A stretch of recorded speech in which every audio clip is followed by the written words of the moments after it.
3000 abonnés, bah écoutez, merci beaucoup encore une fois de vous être abonné à cette chaîne. Merci beaucoup pour ceux qui sont restés abonnés jusqu'à ces 3000 abonnés.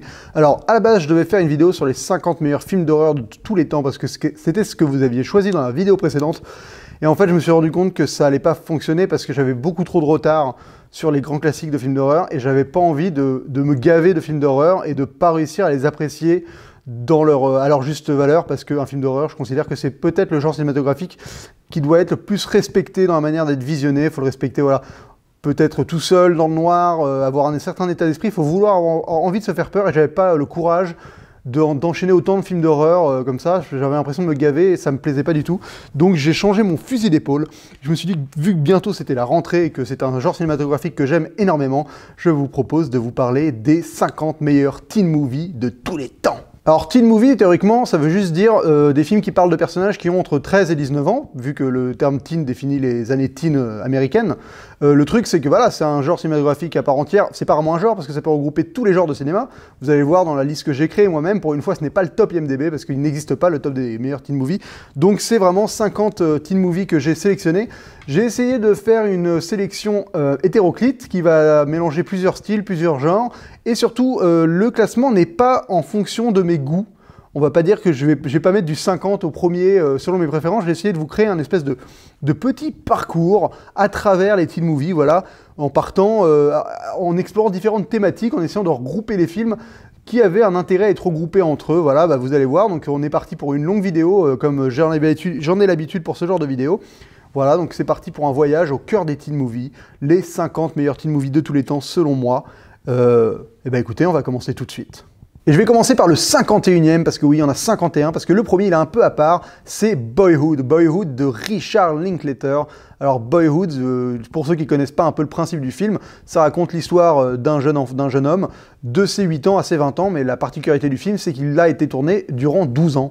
Voilà, donc c'est Richard Linklater, c'est un réalisateur que je considère comme un génie, qui a beaucoup travaillé sur l'enfance, sur les différents âges. Il aime beaucoup ce rapport au temps, et là c'était son film où il a été le plus dans le rapport au temps.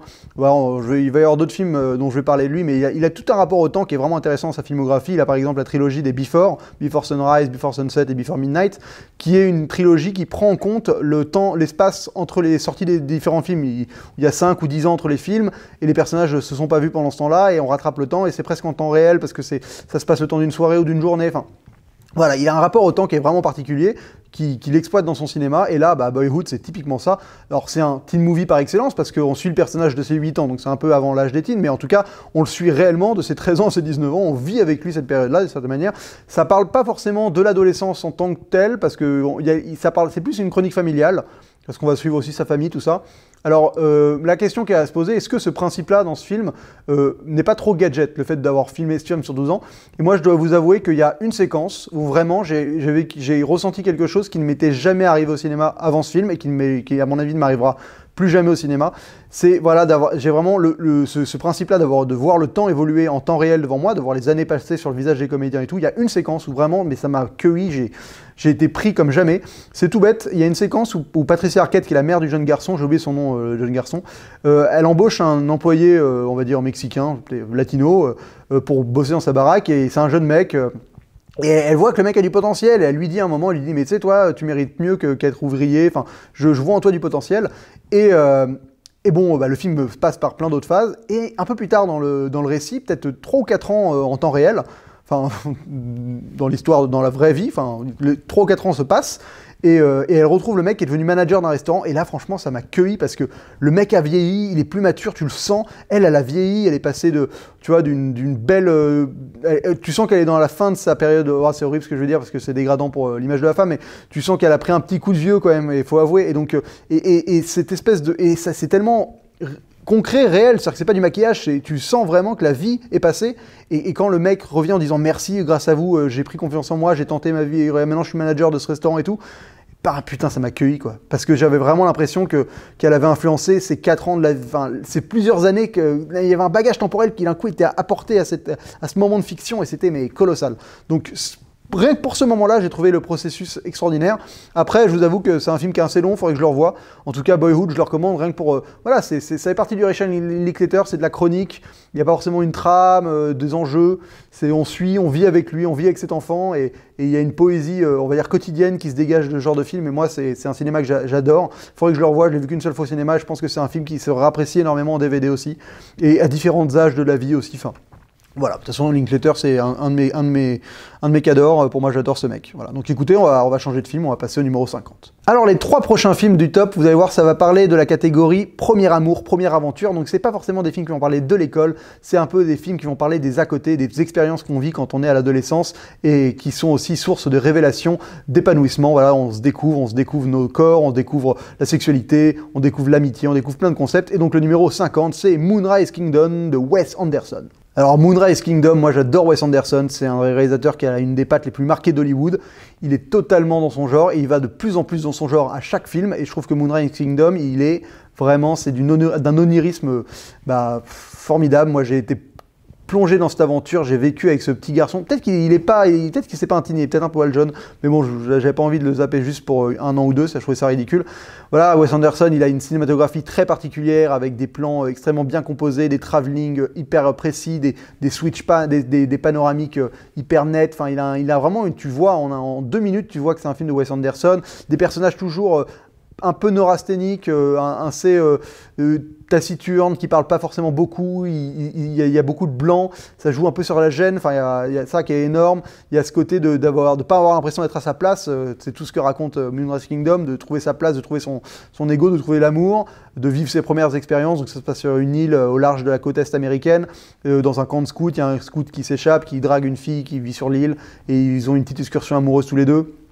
Et il y a une séquence qui est un truc que j'oublierai jamais, moi. Là, c'est la séquence où ils chantent sur du François Hardy sur la plage, et elle est en soutif, et après ils s'embrassent. Enfin, c'est d'une candeur, ça raconte voilà, c'est ça qui est génial avec cette époque de la vie, de l'adolescence, la découverte de la vie, la jeunesse, l'insouciance, la candeur, l'innocence. Et on vit des trucs qui peuvent paraître minimes et qui en fait sont totalement romanesques. Et là, c'est typiquement ça, Moonrise Kingdom. Et j'adore. Voilà, il y a Edward Norton qui joue un rôle, il y a Bill Murray qui est extraordinaire aussi, qui coupe des arbres. Il y a Bruce Willis qui joue un flic. Enfin, c'est pas mon Wes Anderson favori parce que j'aime énormément Grand Budapest Hotel, mais en tout cas, je trouve que il a quand même cet esprit vacances, cet esprit jeunesse, cet esprit aventure qui me fait rêver. Moi, j'adore ce film, donc je vous le recommande largement. Et je l'ai mis 50e, mais comme je l'ai dit, je ne vais pas répéter à chaque fois, la place, c'est plus un rapport thématique que la place, il n'est pas 50e meilleur, mais bon, voilà, on se comprend. On va passer au 49e. 49e, on va changer radicalement de genre pour de la comédie bien potage, de la comédie un peu en mode, ce qu'on a l'impression de parler des teen movies, des trucs un peu sexe racoleur à la con. College. Alors College, c'est un film qui n'est pas sorti en France, je pense, que personne connaît, que j'ai vu aux États-Unis.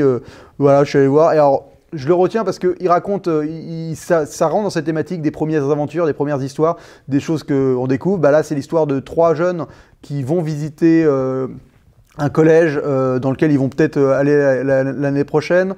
Et en fait, ils se retrouvent à passer un week-end là-bas et ils se font bisuter par une fraternité. Et il leur arrive des trucs et ils rencontrent des gens. Enfin voilà. Et je crois qu'ils sont beaucoup plus jeunes en fait que je crois que même pas qu'ils vont, je crois qu'ils vont voir leur frère au collège ou le cousin. Enfin bref, j'ai un peu oublié. Et on est vraiment dans la comédie américaine avec du cul, de la drogue, des gens qui font des conneries. Voilà, on est dans cette mouvance qu'a réussi à créer American Pie. J'en parlerai sûrement après, American Pie, peut-être le suspense. Mais en tout cas, voilà, College, il n'est pas connu. Donc si vous le connaissez pas, si vous aimez ce genre de film qui est là pour montrer, pour filmer des culs, des gens qui sont bourrés, des gens qui sautent d'un toit, qui s'éclatent par terre, qui se font mal, qui s'insultent, enfin qui font des concours d'alcool, de conneries. Voilà, ça comporte tous les clichés du genre. Il y a genre le petit gros qui est plutôt rigolo, dont tout le monde se fout de sa gueule, des trucs comme ça. Voilà, c'est d'une puérilité sans nom. Mais écoutez, moi, ça fait partie de ces films que j'aime bien. Voilà, j'aime bien. J'ai toujours apprécié les teen movies. Je trouve que c'est hyper facile à regarder. Je me suis rendu compte en faisant ce top qu'au final, plus le temps passe, moins j'apprécie parce que voilà, je grandis. Malheureusement, mon appréciation des teen movies je passe pour un vieux con, quoi. C'est comme ça. Mais en tout cas, je garde un peu mon âme de teenager et donc Collège, je vous le recommande. Ça vaut le coup. Le 48e de la liste, c'est Stand By Me. Alors Stand By Me, un grand film d'amitié donc qui raconte l'histoire de 4 potes qui sont au collège oui, je pense qu'ils sont juste au collège, qui partent un été chercher un cadavre le long d'une voie ferrée, le cadavre d'un autre élève. Et voilà, bon, bah, c'est un périple, c'est un film culte qui a marqué une génération tout entière, je crois, et qui est souvent référencé. Ça rentre encore voilà, dans ce domaine-là, dans cette espèce de perte de l'innocence par un périple, par quelque chose, une des premières aventures. Et donc déjà une très très belle histoire de potes, d'amitié, la manière dont des ados interagissent. C'est l'histoire il y a un gamin qui veut devenir écrivain, qui narre un peu sa vie. Il y a ça, il y a Kiefer Sutherland qui joue un bad boy un peu. Je me souviens de séquences marquantes, il y a une course-poursuite avec un chien, il y a toute une séquence avec un train aussi. On est dans ces paysages américains qui sont somptueux. On est dans cette Amérique des années 50 aussi, c'est très important pour l'ambiance. On sent que le réalisateur il a mis quelque chose de personnel. Il y a cette fameuse musique, Stand By Me, qui revient. Et il y a surtout River Phoenix, qui est un comédien qui a connu un destin tragique assez jeune. Et dans ce film, ce qui est assez impressionnant, c'est qu'il connaît le même. C'est-à-dire que le personnage fini, je ne vais pas spoiler, mais voilà, il y a un rapport tragique qui vient à ce personnage. Et le comédien a connu plus ou moins la même chose dans la vraie vie. Donc c'est quelque chose d'assez... voilà, on sent qu'il y a quelque chose de spécial avec ce film, et rien que cette aventure avec le comédien principal, bah c'est pas pour rien, j'ai l'impression. Donc voilà, en tout cas, Stand By Me, pour ceux qui l'ont pas vu, je vous recommande, si vous aimez ce genre de film, voilà, 4 potes, 4 jeunes personnes qui apprennent à se connaître, qui apprennent la vie, quoi, et ils racontent des histoires aussi. Il y a tout ce rapport où le personnage raconte des histoires, il raconte des histoires, et elles sont très bien illustrées. Enfin, super film, c'est le genre de film qui colporte une nostalgie assez impressionnante. Alors le 47e position, c'est Mean Creek. Alors Mean Creek, vous voyez, c'est un peu le Stand By Me, mais côté Darkos, quoi. C'est-à-dire qu'on pourrait être dans la même chose que Stand By Me. Donc Mean Creek, ça raconte l'histoire d'un gamin qui va tendre un piège à une espèce de bully d'école avec son grand frère. Ils vont l'emmener dans un voyage en barque pour, on va dire, lui faire une crasse, quoi. Et ils vont se rendre compte qu'ils vont remettre en question le fait de faire une crasse à ce gamin, est-ce que ça mérite vraiment, et il va se passer des choses assez tragiques aussi. Donc on est un peu dans le Stand By Me, dans le sens où c'est clairement un film qui se veut une espèce d'épopée dans la nature qui va révéler des choses sur les personnages, mais on est dans la même chose, mais de manière extrêmement glauque, parce que ce qui arrive n'est pas drôle du tout. J'ai été un peu déçu par le film, parce que je vous avoue que il y a un moment où les personnages commencent à prendre des décisions que j'arrive à comprendre, mais que j'ai du mal à vraiment apprécier. Je trouve que voilà, ils perdent un peu de leur logique. Enfin, les décisions ne sont pas toujours extrêmement pertinentes, surtout que bah, voilà, l'événement principal du film est quand même totalement accidentel, vraiment. Il y a quelque chose de tellement accidentel que tu pourrais pas faire grand chose d'autre que... Enfin, il n'y a pas de culpabilité réellement à se ressentir, je trouve. Donc c'est un peu bizarrement traité. En tout cas, il y a quand même des belles choses. C'est un film intéressant sur le rapport au mal-être, au bully. Pourquoi on fait mal aux autres, pourquoi on peut se détruire, enfin décider d'avoir des comportements destructeurs comme ça. En fait, on se rend compte que quand on donne de l'amour, on reçoit de l'amour, et quand on donne de la haine, on offre de la haine. Enfin, c'est assez intéressant. Toujours dans cette Amérique assez, on va dire, rurale, mais à la fois rurale dans ces beaux décors avec des rivières entre les montagnes et tout. Les images sont belles, et les comédiens sont tous très bons aussi, ce groupe de jeunes comédiens.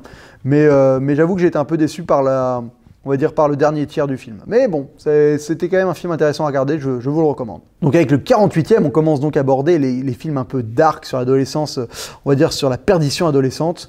Et donc là, c'en est un typique, qui s'appelle 13. Donc là, j'en ai carrément dans les teen movies, 13, c'est parfait. C'est un teen, il y a teen à la fin de third.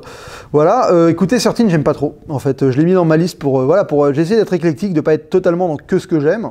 Voilà, bon, alors c'est la réalisatrice qui a fait Lord of Downtown, je crois, et le film Twilight. Écoutez, j'aime pas du tout, parce que déjà il y a un gros problème. Donc 13, ça raconte l'histoire d'une jeune meuf qui à l'entrée du collège, donc à 13 ans, qui est toute naïve, toute sympa, toute candide, mignonne, qui va rentrer, on va dire, tête baissée dans l'adolescence et se mettre à traîner avec une fille du collège qui est un peu une bad girl et qui commence à se droguer, à prendre de l'alcool, à baiser avec des mecs, à se scarifier. Enfin, une espèce de descente aux enfers dans les méandres de l'adolescence un peu dark. Et donc on observe ça, on est avec la personnage principale et donc avec sa mère. Et j'ai du mal parce qu'en fait c'est le problème de ce film où ton personnage principal, qui est le personnage donc, auquel tu es supposé t'attacher, auquel tu es supposé tenir, est insupportable, quoi. C'est-à-dire que ce personnage était, j'en pouvais plus, j'avais envie de lui foutre des baffes tout le temps, parce que elle a ce côté autodestructeur, mais tu t'attaches pas à elle, elle t'énerve. Moi, elle m'a énervé tout le film, quoi. J'en pouvais plus, donc c'est compliqué de faire un film sur un personnage C'est-à-dire que c'est pas un personnage négatif, c'est juste un personnage où tu comprends... Enfin, tu sais, c'est suivre une ado rebelle, ça t'a envie de lui foutre des baffes, quoi, parce que c'est un personnage tellement insupportable que d'avoir que ça en personnage principal à t'attacher, je trouve ça hyper rude. Après, il y a un style de réalisation qui se veut un peu genre rough, un peu dans l'anglais, hein, documentaire style, avec tu vois, les caméras à l'épaule, une image un peu dégueulasse, avec différentes teintes de couleurs qui viennent se superposer, qui sont hyper flashy, ou de temps en temps avec du grain sur l'image, avec des zooms pendant les plans, enfin, il y a ce côté vraiment brut, quoi, qui peut être intéressant et qui a été repris d'ailleurs dans Lord of Dogtown par la réalisatrice. J'aurais pu le mettre, hein, c'est un beau teen movie sur le skate, mais il sera pas dans ma liste, parce que j'avais pas envie de le revoir, mais voilà. Mais celui-là, très certain, voilà, il se veut un peu trop dark, et il y a des fois... j'arrivais pas à comprendre pourquoi la personne... Enfin, tu sais, c'est ce problème d'avoir une adolescente, tu n'arrives pas à le cerner. Alors, c'est bien transcrit, parce que tu n'arrives pas à comprendre pourquoi elle s'inflige tout ça, pourquoi elle se scarifie, ce genre de truc, ça t'énerve. Il y a ce mal-être, tu n'arrives pas à l'expliquer. Donc, à la fois, c'est pertinent parce que ça peut être comme ça, mais à la fois, moi qui suis quelqu'un de rationnel, ça m'exaspère au plus haut point. Enfin, en tout cas, voilà. Numéro 45e, alors là, on continue dans l'adolescence bien glauque et bien dark avec Kids de Larry Clark, qui est donc un film, premier film de Larry Clark, si je ne m'abuse, qui raconte quelque chose d'horrible, qui raconte l'histoire d'un mec, je vais jamais me souvenir des prénoms en plus, là il y a trop de films, qui raconte l'histoire d'un mec qui a la passion de dépuceler des vierges. Le truc c'est qu'il porte le sida et qu'il aime, il le sait pas trop je crois, on sait pas trop, et donc fatalement il file le sida à des jeunes filles qui ont à peine 13 ans en les dépucelant. Voilà, c'est du Larry Clark dans le sens où ça parle, enfin c'est brut. Tu suis deux sales gosses dans une ville, je sais pas laquelle c'est, qui vont voir leurs potes, qui fument des pétards, qui se bourrent la gueule, qui parlent de cul, qui draguent des jeunes meufs, qui tabassent des gens, enfin... Ouais, c'est intéressant, je pense qu'il y a une époque, ça m'aurait encore plus plu, là j'avoue que j'ai eu un peu de mal, c'est un peu éprouvant, c'est très bavard, hein, ça parle beaucoup, c'est des dialogues, ça se veut très naturaliste, on parle de tout et de rien, c'est trash, quoi, c'est vraiment la white trash américaine... dans toute sa splendeur, le côté dégueulasse au trash. Et après, j'espère que c'est pas vraiment comme ça, parce qu'il y a vraiment des trucs dégueux, quoi. Enfin, une espèce de squat de jeunes où t'as des gamins de même pas de 10 ans qui sont là à fumer des pétards et tout. Enfin, après, voilà, c'est du Larry Clark, hein, et c'est hyper pessimiste, hyper cynique. C'est-à-dire que, enfin... Par contre, voilà, c'est un beau discours sur le sida. Enfin, un beau discours, non, c'est une belle alerte sur le sida, sur les dangers du fait de pas faire attention à ça, et ce côté contamination qui se passe de personne en personne comme ça, et qui est horrible, quoi. Il y a un personnage d'une vierge qui apprend qu'elle a le sida alors qu'elle a baisé qu'une seule fois. Enfin, c'est horrible, quoi. Enfin, voilà. Donc c'est du Larry Clark, c'est sans concession, c'est pas là pour te brosser dans le sens du poil, mais voilà, c'est aussi un portrait de l'adolescence américaine, hein, il en faut. Après, Larry Clark, moi, c'est un réalisateur que j'aime bien parce qu'il a sa patte et c'est le seul à faire ce qu'il fait et à aller aussi loin dans ce qu'il fait. Il est très sulfureux, il montre des choses graphiques, du sexe, il s'en fout. Enfin, il en a rien à foutre, il filme les ados de manière... c'est un peu, je sais pas trop quel âge ont les personnages dans le film, mais des fois, c'est quand même proche de la pédophilie, j'ai l'impression. C'est un peu spécial, quoi. Bon, le mec est bizarre, mais bon, c'est intéressant. Je sais pas s'il y a des histoires polémiques autour de cette personne, mais en tout cas... c'est intéressant artistiquement que cette personne existe.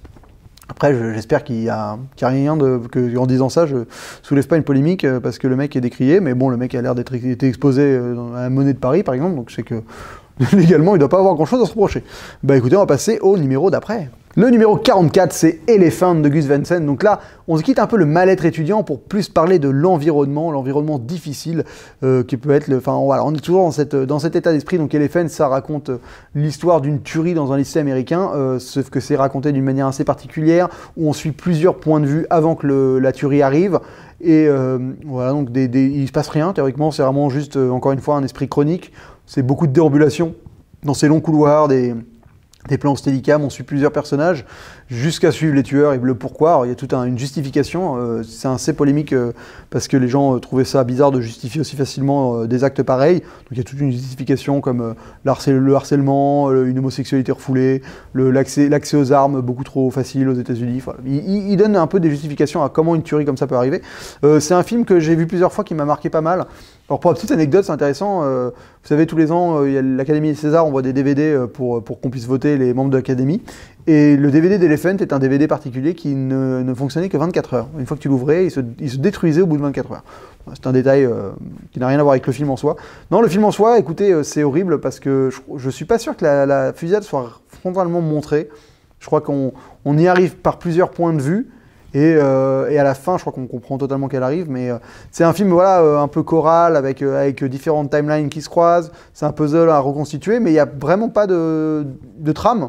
Fondamentalement, on suit des gens dans leur journée, et on suit voilà, des gens... on suit la moche du lycée qui est mal dans sa peau et on a mal pour elle quand on trouve ça totalement injuste quand on apprend qu'elle finit par crever.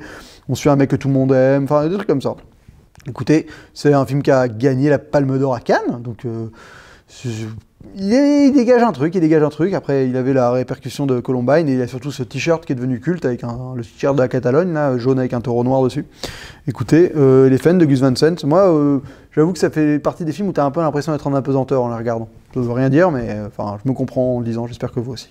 Numéro 43, on est peut-être dans un de mes teen movies préférés. Si j'avais fait un top où c'était par ordre, on va dire de préférence, il aurait été dans les 3 premiers. C'est Brick de Rian Johnson, donc le réalisateur de Loopers et du Star Wars Suite qui va sortir bientôt là. Écoutez, j'adore ce film parce que c'est quelque chose... Ça m'énerve qu'on n'en fasse pas plus des trucs comme ça en France parce que c'est un film qui coûte pas cher et qui est d'une intelligence rare.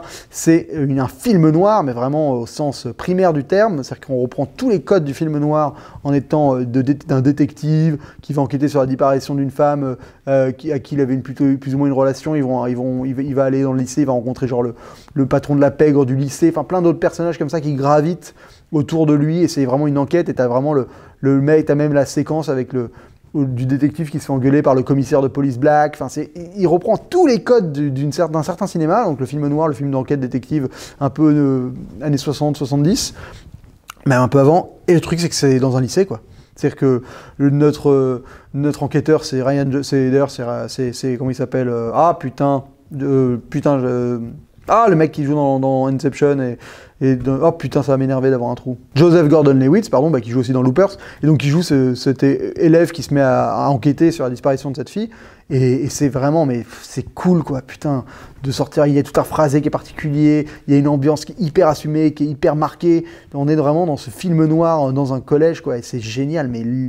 Pourquoi il n'y a pas plus de films comme ça, bordel, tu vois, un western, putain, mais pourquoi on n'en fait pas plus des trucs comme ça m'énerve. Et donc Brick, c'est vraiment une prouesse, et j'adore ce réal parce qu'il est il a une espèce de... difficile à définir sa patte, mais je trouve il est très élégant dans sa manière de filmer, et c'est ça en fait, c'est qu'il arrive tout de suite à poser une atmosphère sur un film. Et j'espère qu'avec Star Wars, il va avoir la liberté de le faire. C'est-à-dire qu'entre ça et Looper, c'était vraiment dans un genre, d'un coup, t'es dans des films qui portent une gravité, qui portent une espèce de... Tous les personnages ont des petits trucs en plus que tu vois pas forcément dans tous les films, enfin, voilà, tu vois, il se permet des choses assez osées. Enfin, dans Looper, c'est quand même un gamin qui fait exploser des têtes et tout. Enfin, ouais. Donc voilà, on est encore dans cette période dark d'adolescence. Hein. On va arriver vers le bout, mais voilà, ça fait partie de tous les teen movies un peu qui exploitent pas forcément le côté joyeux, lumineux de l'adolescence. Numéro 42, j'avais envie de mettre un slasher. J'ai mis Scream parce que le premier, c'est totalement un teen movie. Ça se passe dans un lycée. Il y a des différentes personnes qui crèvent et toute cette espèce d'enquête slasher. Voilà, Scream, c'est un de mes slashers pas favoris, mais c'est un de ceux qui m'a le plus marqué parce que j'avais l'âge qu'il fallait au moment où c'est sorti pour être la cible idéale, quoi. Et donc, il m'a marqué, je me suis fait avoir par le twist, enfin tout, c'est un film qui a marqué totalement les esprits. Scary Movie, d'ailleurs, est totalement basé dessus, et j'adore Scary Movie, je trouve que c'est une super parodie, mais parce que c'est devenu quelque chose de...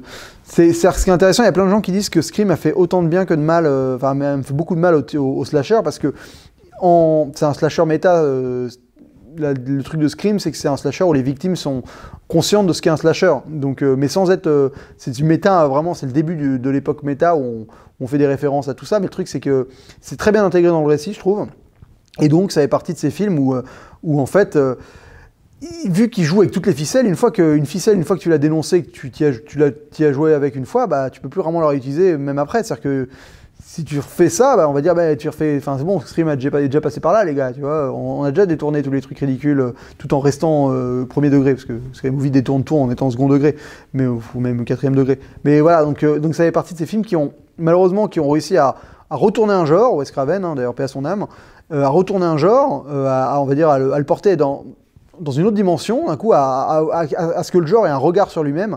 Mais le problème, c'est que tu peux plus trop après faire la même chose, quoi. Voilà, tu tues presque le genre, donc il faudrait qu'il revive. Je sais pas, je suis pas un énorme amateur de slasher, mais en tout cas j'ai l'impression que c'est un genre qui clairement a eu son époque et a du mal à revivre, même malgré le fait que Scream a quand même lancé une autre mode. Enfin, après Scream, il y a eu un renouveau du slasher avec des Souviens-toi l'été dernier, avec des Urban Legends ou ce genre de trucs.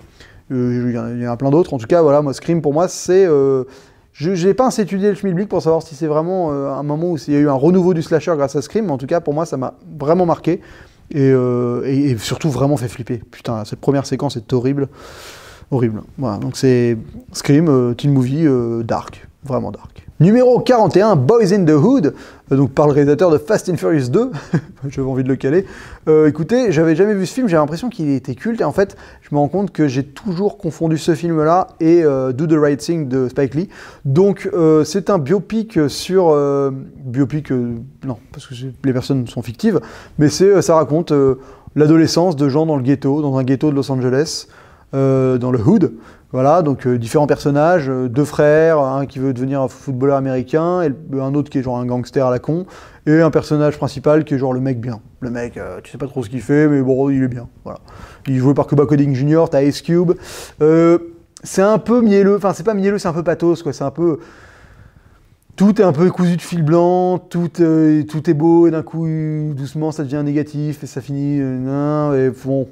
Voilà, c'est un peu niais, quoi. Je trouve que l'ensemble est un peu niais. Après, ça raconte... je pense que politiquement, c'est important qu'il y ait des films comme ça, qui racontent qu'il y ait une voix qui soit apportée pour ces communautés qui n'avaient pas forcément moyen d'être souvent représentées dans ce genre de film, donc c'est important.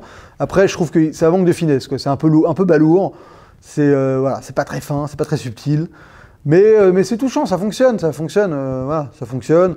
Je trouve juste que la montée dans la violence est beaucoup trop rapide, et pour moi, mais je trouve c'est réaliste, mais c'est ça, j'ai du mal à croire que c'est réaliste, et pour moi, ça me paraît beaucoup trop forcé, quoi. Enfin, pour ceux qui ont vu le film, je vous dis, ça me paraît, quand les trucs violents arrivent et qu'il y a toute une histoire de règlement de compte et tout qui apparaît, je trouve ça totalement disproportionné. Je me dis, ça doit être... Enfin, j'ai pas réussi à croire que ça se passait vraiment comme ça. Et donc ça m'a paru trop forcé, mais si ça se passe vraiment comme ça, mais c'est d'une bêtise. Oh, mais ces gens sont d'une bêtise à ce moment-là, c'est vraiment minable. Bon, en tout cas, voilà, ça raconte le côté... Et le père, il est cool. Il est joué par Laurence Fishburne, et il s'appelle Furious. Son prénom, c'est Furious. Je trouve ça énorme. Et il est cool, c'est genre, il fait des discours sur comment l'homme blanc... comment l'homme noir est mis au banc de la société par l'homme blanc et tout. Enfin... Il a vraiment la classe, et non, ça c'est cool. Ce personnage, il apporte vraiment un level supérieur au film, quoi. Et c'est pas trop dans le misérabilisme, hein. C'est pas du tout misérabiliste, c'est vraiment juste...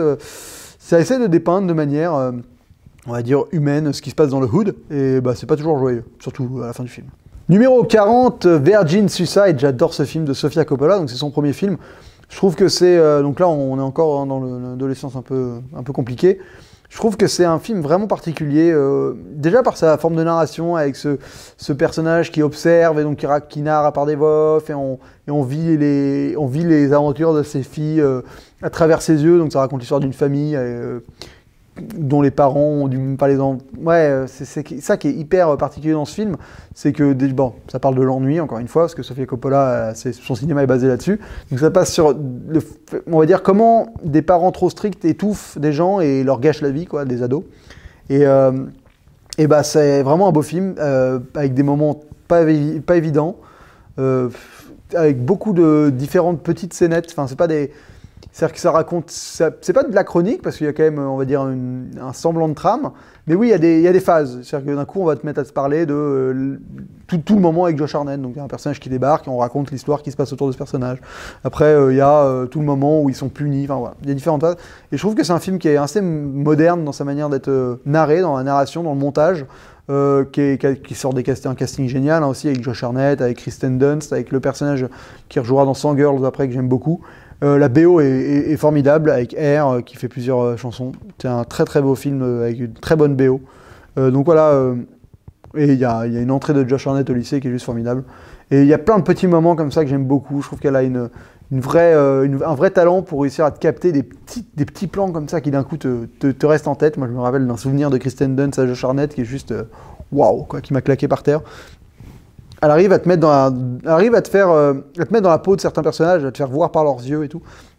Franchement, Sofia Coppola, c'est une réalisatrice que moi j'aime beaucoup. J'ai pas aimé Bling Ring et j'ai pas encore vu Les Proies, faudrait que je le voie. Mais en tout cas, le reste de sa filmo, j'avoue que j'aime bien. Je trouve que, voilà, bah, enfin, et surtout Lost in Translation qui est vraiment qui est extraordinaire. Enfin, on en reparlera un autre jour. Avec le numéro 39, on change de registre, enfin, on passe enfin vers l'adolescence, l'entrée au lycée, le fait que le lycée c'est quand même un endroit cool, c'est un endroit génial, mais bon, il y a quand même des choses, des leçons à retenir. La folle journée de Ferris Bueller, Ferris Bueller's Day Off. Alors ça, c'est un film de notre ami... Ah putain, il a fait plein de films, ce réalisateur.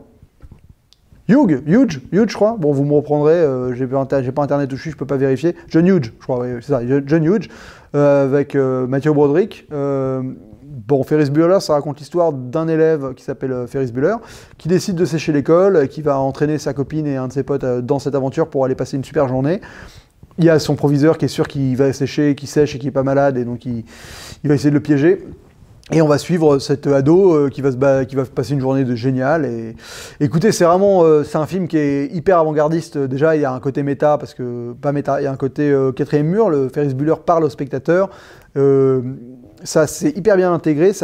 C'est hyper moderne. Enfin, franchement, il y a plein de trucs. Tu ferais le même film maintenant, j'en dirais putain, c'est bien réalisé, il se passe plein de trucs, c'est hyper plein d'idées. Bah ouais, c'est vraiment, ça a pas pris une ride avec le temps. C'est un film qui a été pareil, qui a été hyper influent. Ça a influencé énormément de choses dans la pop culture après. Ce personnage de Ferris Bueller est juste, mais le mec parfait, enfin trop cool quoi. Il est super cool, il est super drôle, il est à la classe, il a tout ce rapport avec la vie qui est génial. Il a un peu ce côté carpe diem, épicurien. Il y a cette phrase qui revient deux fois au début et à la fin, qui est hyper importante, qui est la morale du film, qui est que il y a des fois, c'est important de s'arrêter pour regarder sa vie, parce que bah, on peut se réveiller un jour et se rendre compte qu'elle est passée. Et j'aime bien les films, ça paraît niais comme morale comme ça, mais c'est vrai que c'est important d'avoir des films qui arrivent à te représenter cet esprit-là de la vie, de savoir profiter et de pas s'en faire quoi. Tu vois, moi je suis quelqu'un de très positif dans ma vie, vraiment j'aime la positive attitude, et dédicace à Laurie. Et non, mais honnêtement, j'aime les films qui arrivent à te transparaître ce sentiment-là, de te dire que oui, il y a des fois, il faut savoir observer le ciel, tranquille, quoi, allonger dans le pré et prendre son temps et se dire que la vie est belle. Et ça, comprendre en quoi la vie est belle et pas se faire avoir par ces soucis du quotidien, ces soucis qui sont juste des choses temporaires qui passent, qui sont liées à ce qui t'entoure à l'instant T. Et savoir, voilà, et c'est ce qui se passe avec le personnage de son ami. Après, il y a des trucs que j'ai pas trop saisi, parce que je trouve que l'ami, t'arrives pas, j'ai pas trop compris leur relation, parce qu'ils sont meilleurs potes, mais à la fois, t'as l'impression que c'est la première fois qu'ils passent une journée ensemble, presque, par moment. Enfin bon, voilà, je trouve que il y a des petits trucs comme ça, mais ça fonctionne pour ce que ça veut raconter. Et j'ai beaucoup aimé le personnage du proviseur, qui est génial, qui m'a fait mourir de rire à plusieurs moments. Et voilà, c'est un smartass. Ferris Bueller, il fait des stratagèmes pour, enfin, il est au top du game. Il a un coup d'avance sur tout le monde et tout, et c'est vraiment génial la manière dont il se sort des problèmes, et quand il met minable ce proviseur. Et surtout, ça m'a fait penser à un truc, il y a pas mal de comédies, vous savez, qui essaient de jouer l'humour par le fait que notre personnage, il arrive des emmerdes au personnage principal. Et moi, c'est un humour, j'ai toujours été super réfractaire avec ça. Alors, je donne toujours l'exemple de La Maison du Bonheur de Danny Boone, qui est un film d'un mec qui essaie de construire une maison, et les travaux se passent mal, et t'es supposé te marier parce qu'il lui arrive des emmerdes. Et moi, je trouve ça anxiogène. Et là, dans ce film, il arrive ça à un personnage, mais j'ai trouvé ça génial, ça m'a fait marrer, parce que c'est l'antagoniste. Le personnage principal, il lui arrive que des trucs trop cool. C'est-à-dire que tout roule pour lui, quoi. C'est génial, il va au musée, il va à un match de baseball, il conduit une Ferrari, il a une meuf super. Enfin, ouais, le mec, tout va bien, quoi. Tout ce qu'il fait fonctionne, mais le mec à qui il arrive des merdes et qui se retrouve dans la boue, à se faire bouffer par un chien, machin, c'est le proviseur. Et vu que c'est le méchant, ça m'a fait mourir de rire, parce que quand ça arrive au personnage principal, je trouve ça anxiogène, moi ça me met mal à l'aise. Quand ça arrive au méchant, je suis content, ça me fait rire, voilà, c'est primaire. Et donc je trouve que c'est bizarre de faire des comédies entières basées sur le mal-être du personnage principal. Enfin, en tout cas, voilà, là on entre dans la thématique lycée américain. On va l'explorer, vous allez voir le prochain film. Donc le numéro 38. Alors le numéro 38, c'est Easy avec Emma Stone, qui raconte l'histoire d'Emma Stone, qui balance un mensonge comme ça un peu à la va-vite, en disant que ce week-end-là, elle a couché avec un mec pour se débarrasser d'une pote qui était en train de dire des trucs, et elle se retrouve à avoir la réputation d'une salope, et donc elle va embrasser cette réputation, elle va se coller un A rouge comme dans la lettre pourpre, la Scarlet Letter, je sais pas comment ça s'appelle, un livre qu'elle est en train de lire en cours de littérature. Et donc, elle va devenir une badass du lycée, parce que elle va embrasser cette réputation de salope. Écoutez, c'est un film vraiment cool, hyper léger. Oui, léger. Il y a plusieurs personnages vraiment cool, des hippies. Les parents sont un peu des hippies sur le retour. On est sur une nouvelle phase du teen movie qui est basée sur On n'est pas dans l'hilarité, on n'essaie plus de faire des gags, des choses comme ça. On est vraiment on raconte des choses qui sont drôles parce que les personnages sont un peu spéciaux, mais c'est pas trop poussé, quoi. Ça fonctionne. Il y a des très bonnes répliques. Il y a le personnage, il y a une personnage il y a tout un rapport avec le groupe des abstinents. Enfin, voilà. Et il y a surtout Emma Stone, belle révélation.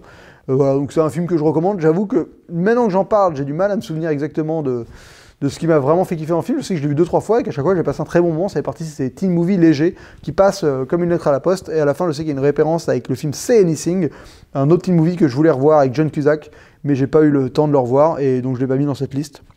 Voilà, en tout cas, ça fait partie du petit renouveau des teen movies de l'époque, et surtout, ça met un petit coup au puritanisme américain avec ce côté où chacun fait ce qu'il veut, en fait, chacun fait ce qui lui plaît, quoi. Il y a une séquence qui me fait marrer, c'est où elle raconte son week-end et qu'on voit son vrai week-end où en fait elle a juste rien foutu, elle a chanté la chanson d'une carte de vœux tout le week-end à rien foutre, à murmurer cette chanson. Enfin, ça m'a fait marrer parce que je me vois moi adolescent à rien foutre tout un week-end et à me rendre compte lundi qu'en fait j'avais vraiment gâché mon week-end à rien foutre.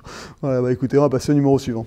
Numéro suivant, numéro 37, Breakfast Club. Alors là, on est dans le cultissime de chez Cultissime, un film qui a marqué toute une génération, qui a marqué l'histoire du teen movie, qui a été pris, repris, copié, même Power Rangers, c'est un remake de Breakfast Club, quoi. Tu vois l'influence du schmilblick. Donc Breakfast Club, ça raconte quoi? L'histoire de 6 élèves en détention. Donc là, j'aime bien parce qu'on rentre on aborde la prochaine thématique qui est au cœur des lycées américains, qui est le rapport des étiquettes. Et ce rapport, voilà, que les Américains ont, qu'on n'a pas vraiment en France, moi j'ai l'impression, mais peut-être vous me le direz dans les commentaires si vous avez senti ça au lycée, qui est qu'aux États-Unis, le lycée, ça a l'air d'être un environnement extrêmement codifié, extrêmement genré, où tu fais partie d'une clique. Et donc The Breakfast Club, c'est probablement un des premiers films et celui qui en parle le mieux et de manière la plus honnête et pertinente de ce rapport de clique. Donc on a 6 élèves qui font tous partie d'une clique un peu différente. On a le jock, c'est le mec qui fait du sport. On a la petite princesse, enfin la première de la classe en mode la reine de promo, quoi. On a la rebelle, on a le criminel un peu, on a le nerd, enfin voilà, il y a plusieurs groupes comme ça. Et ils sont bloqués dans une salle de classe, dans une colle, pendant un samedi matin, et ils doivent écrire une dissertation sur qui je suis, un truc comme ça. Et en fait, je vais pas vous révéler le film, mais il y a cette espèce de rapport où par le dialogue, parce que c'est un film très bavard, parce qu'ils sont, enfin c'est un huis clos, hein, donc voilà, ils finissent par se rendre compte qu'en fait, ils sont tous plus ou moins, que leurs différences ne sont que hyper... c'est quoi le terme? Superficielles, c'est vraiment des différences très superficielles qui sont que de l'ordre... En fait, c'est-à-dire qu'ils s'auto-enferment dans leur caste, et en fait, au fond d'eux, ils se rendent compte qu'ils sont tous, qu'ils pourraient tous être potes, et ils pourraient tous faire partie du même groupe.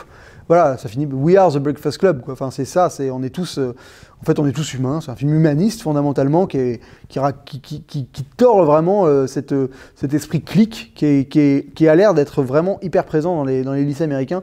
Et en plus, il y a un casting génial. Il y a une musique qui est juste cultissime, qui arrête pas de passer à la radio même maintenant là.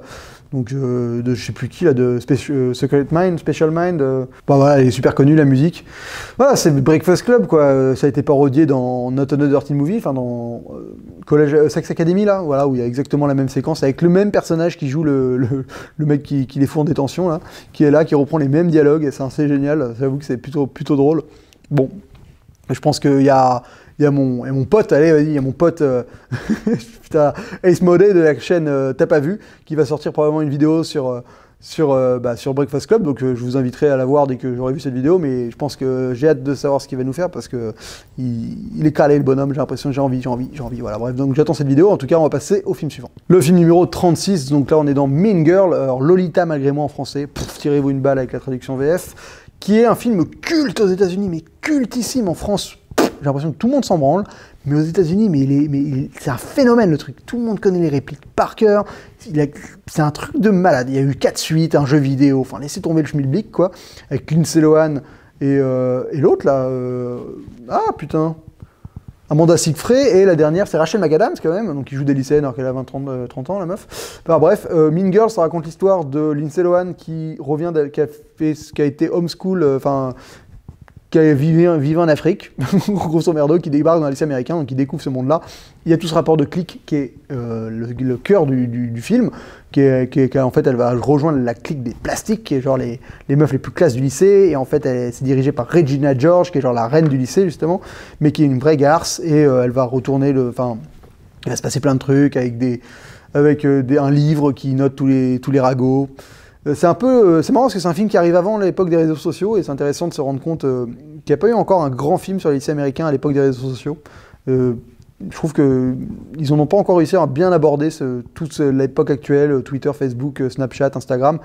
Ce rapport-là que les jeunes actuels ont avec les réseaux sociaux, il n'a pas encore été vraiment bien mis dans un film, à mon goût. Mais voilà, moi c'est un film que... Bon, ça se regarde, hein, mais c'est vrai que je suis hyper surpris du culte qu'il est aux États-Unis. Hein. Moi, j'ai vécu des scènes dans une université américaine, où les meufs le regardaient plusieurs fois dans l'année, en groupe, comme... il y a vraiment un côté, mais cultissime, je vous dis, c'est surprenant, quoi. Surprenant. Et j'ai vu un très mauvais essai vidéo d'un mec qui fait un film sur pourquoi c'est drôle dans Mean Girl, que j'ai pas du tout compris. C'est stressant quand tu vois des vidéos essais, parce qu'il y en a plein, Britanniques, les anglophones, ils en font plein des vidéos essais sur le cinéma, et il y en a, tu comprends pas où ils veulent en venir, quoi. Je divague, mais voilà. En tout cas, ça continue de parler de cet esprit de clique qui a l'air d'être le cœur de la guerre du lycée américain. Le numéro 35, c'est un documentaire que peu de gens ont vu, je pense, qui s'appelle American Teen, et qui raconte un peu, on prend les mêmes catégories que le Breakfast Club, sauf que c'est un documentaire, on va les suivre pendant une année scolaire, donc on est encore une fois parfaitement dans cet esprit de clique, et j'avoue que je sais pas à quel point le documentaire est bidonné, je pense qu'il est vrai, hein, moi je lui accorde du crédit, il n'y a pas de raison d'être... moi je suis quelqu'un de naïf, il n'y a pas de raison. Il se passe des trucs de fou, il y a quand même des trucs vraiment, vraiment, vraiment flippants, avec un rapport au harcèlement qui est horrible, l'histoire de cœur, voilà, on suit vraiment les mêmes personnages que dans le Breakfast Club, mais en vrai. Et on se rend compte qu'en fait, The Breakfast Club était encore une fois plus pertinent que jamais. Donc je vous invite à découvrir, je ne vais pas trop en parler, mais en tout cas, je sais qu'il n'est pas trop connu. Si vous le trouvez, franchement, allez-y, il vaut vraiment le coup. Le numéro 34, c'est Clueless. Alors Clueless, c'est un film qui est encore une fois énormément cultissime, qui a une série télé qui en a été dérivée. Écoutez, c'est un film qui est sorti en 95, qui est réalisé par la meuf qui a fait Fast Time at Richmond High, qui fait partie qui a un petit movie que j'ai jamais vu, mais qui est cultissime aussi en Amérique du Nord. Et écoutez, Clueless, ça raconte l'histoire, c'est un peu un Brise de Nice presque, sauf qu'il perd jamais son argent, qui raconte l'histoire de Cher, je crois, qui est une fille super, la fille d'un avocat hyper riche, et qui décide de contrôler son environnement, de changer la vie des gens. C'est un peu un mini poulain, elle fait un peu le mini poulain, mais en fait, sauf qu'elle n'est pas du tout altruiste, elle fait ça vraiment pour elle. Alors voilà, encore une fois, on a la présentation des cliques, on a ce rapport de cliques, de caste sociale, de hiérarchisation du lycée. Qu'est-ce qu'il faut faire pour être cool et tout ça. Donc c'est un film qui parle de ça, que j'ai pas du tout aimé à revoir. J'aimais bien quand j'étais jeune, et j'avoue que là j'ai dû le revoir, et c'était une souffrance, c'est nul. Je trouvais ça nul à chier. Il y a Brittany Murphy dedans, paix à son âme aussi. Mais qu'est-ce que c'est mauvais. En fait c'est bizarre, parce que c'est pas de la parodie, mais t'as l'impression, ça essaie d'être drôle devant, il y a des petits moments un peu gaguesques, ridicules, mais c'est pas assez poussé, c'est assez bizarre. Et en plus il y a un truc un peu bizarre, où elle se tape son beau-frère, c'est un peu chelou. Voilà, après ça raconte la jeunesse dorée hollywoodienne de Beverly Hills, là. Ouais, ça, de Beverly Hills. Ouais, le revisionnage récent m'a vraiment fait de la peine, mais il est tellement culte que je le mets, hein, voilà, et il parle encore une fois de ses étiquettes et donc du lycée. Le numéro 33, c'est un documentaire également qui s'appelle Beyond Clueless, que énormément de gens ont vu, qui a fait beaucoup parler de lui. C'est un documentaire qui donc théorise sur les teen movies. Donc si vous êtes fan de teen movies, regardez-le, parce qu'il passe en revue beaucoup de ce dont j'ai parlé et ce dont je vais parler, qui parle de Clueless par exemple aussi. Voilà, il essaie d'expliquer en quoi les teen movies, c'est pas des trucs de crétins, c'est pas que des films sur des gens qui veulent baiser et qui essayent de niquer et qui font des cons. Voilà, donc c'est j'avoue que j'étais un peu déçu parce que je m'attendais à mieux. Je trouve que la manière dont c'est narré n'est pas toujours hyper, on va dire, ludique. Je trouve que c'est un peu froid par moments. C'est pas toujours hyper bien illustré. C'est un essai vidéo d'1h30. Hein. Mais il y a quand même des moments assez intéressants et pertinents, notamment sur Mean Girl. C'est assez intéressant ce qu'il raconte. Voilà, donc Beyond Clueless, je remercie M Cinéphile, notre patate violette de Twitter, qui m'a permis de le voir. Donc merci à toi. Voilà, parce que voilà, sans toi je l'aurais pas vu et il serait pas dans Stop. Et j'aurais failli à mon devoir, parce qu'il y a déjà des gens qui m'en ont parlé de ce film quand ils ont appris que je faisais une vidéo sur les teen movies. Donc c'est un film qui commence à clairement se faire parler de lui. Alors numéro 32, on est encore dans cette étiquette, dans ce rapport aux étiquettes dans les lycées, mais on est dans un film que peu de gens pensaient voir dans ce top. On est dans Steak avec Eric et Ramsey, le film de Quentin Dupieux. Écoutez, je l'avais jamais vu, je l'ai revu il y a pas longtemps, et putain, en fait, c'est vraiment drôle, quoi. C'est totalement n'importe nawak. Alors je le comparerai un peu au film qui va arriver après, vous verrez. C'est un peu pour moi le penchant. Il y a une similarité. Donc Steak, ça raconte l'histoire de Georges et de... ah putain, il s'appelle comment? Rudy, je crois. Enfin bref, de Eric et Ramsey. Eric se retrouve aller dans un asile psychiatrique parce qu'il est accusé d'un triple meurtre qu'il n'a pas commis. Et quand il sort de là, il découvre que Georges, qui était plus ou moins un mec qu'il connaissait, fait partie des Shivers, qui est genre le gang des mecs les plus cool du lycée, qui se font refaire le visage, qui sont en cas de gros pick-up américain. C'est dans un monde totalement barré, qui est genre d'une Amérique du Nord, un peu fantasmé. On est au Québec, clairement, ça a été tourné au Québec. Mais on est dans une Amérique du Nord un peu bizarre. Voilà, où on est dans cette espèce de mythe avec des mecs qui ont des bombers, les trucs américains, ils boivent du lait, ils conduisent des gros pick-up, ils font des trucs comme ça, shivers, ils ont des expressions de merde, ils se bottinent pour dire bonjour, enfin, c'est totalement barré, c'est assez bien réalisé, il y a vraiment des vrais partis pris pour faire installer la comédie, des longs plans où les personnages ont le temps d'évoluer dans le cadre, de développer de la comédie, de placer leurs impros, enfin... Il y a Jonathan Lambert qui est peut-être le seul rôle de lui que j'ai apprécié, que je trouve vraiment drôle dans ce film, qui arrive à, voilà, là, pour cette espèce de petite nervosité de teigne, elle fonctionne très bien dans ce film. C'est totalement grotesque, hein, c'est absurde, c'est assez avant-gardiste, et là, de le revoir actuellement, je trouve que le film a fait un gros bide, mais je suis surpris qu'il soit pas devenu un poil plus culte, parce qu'honnêtement, c'est très très drôle, et c'est très très bizarre. Et c'est un des rares films où Eric et Ramsey...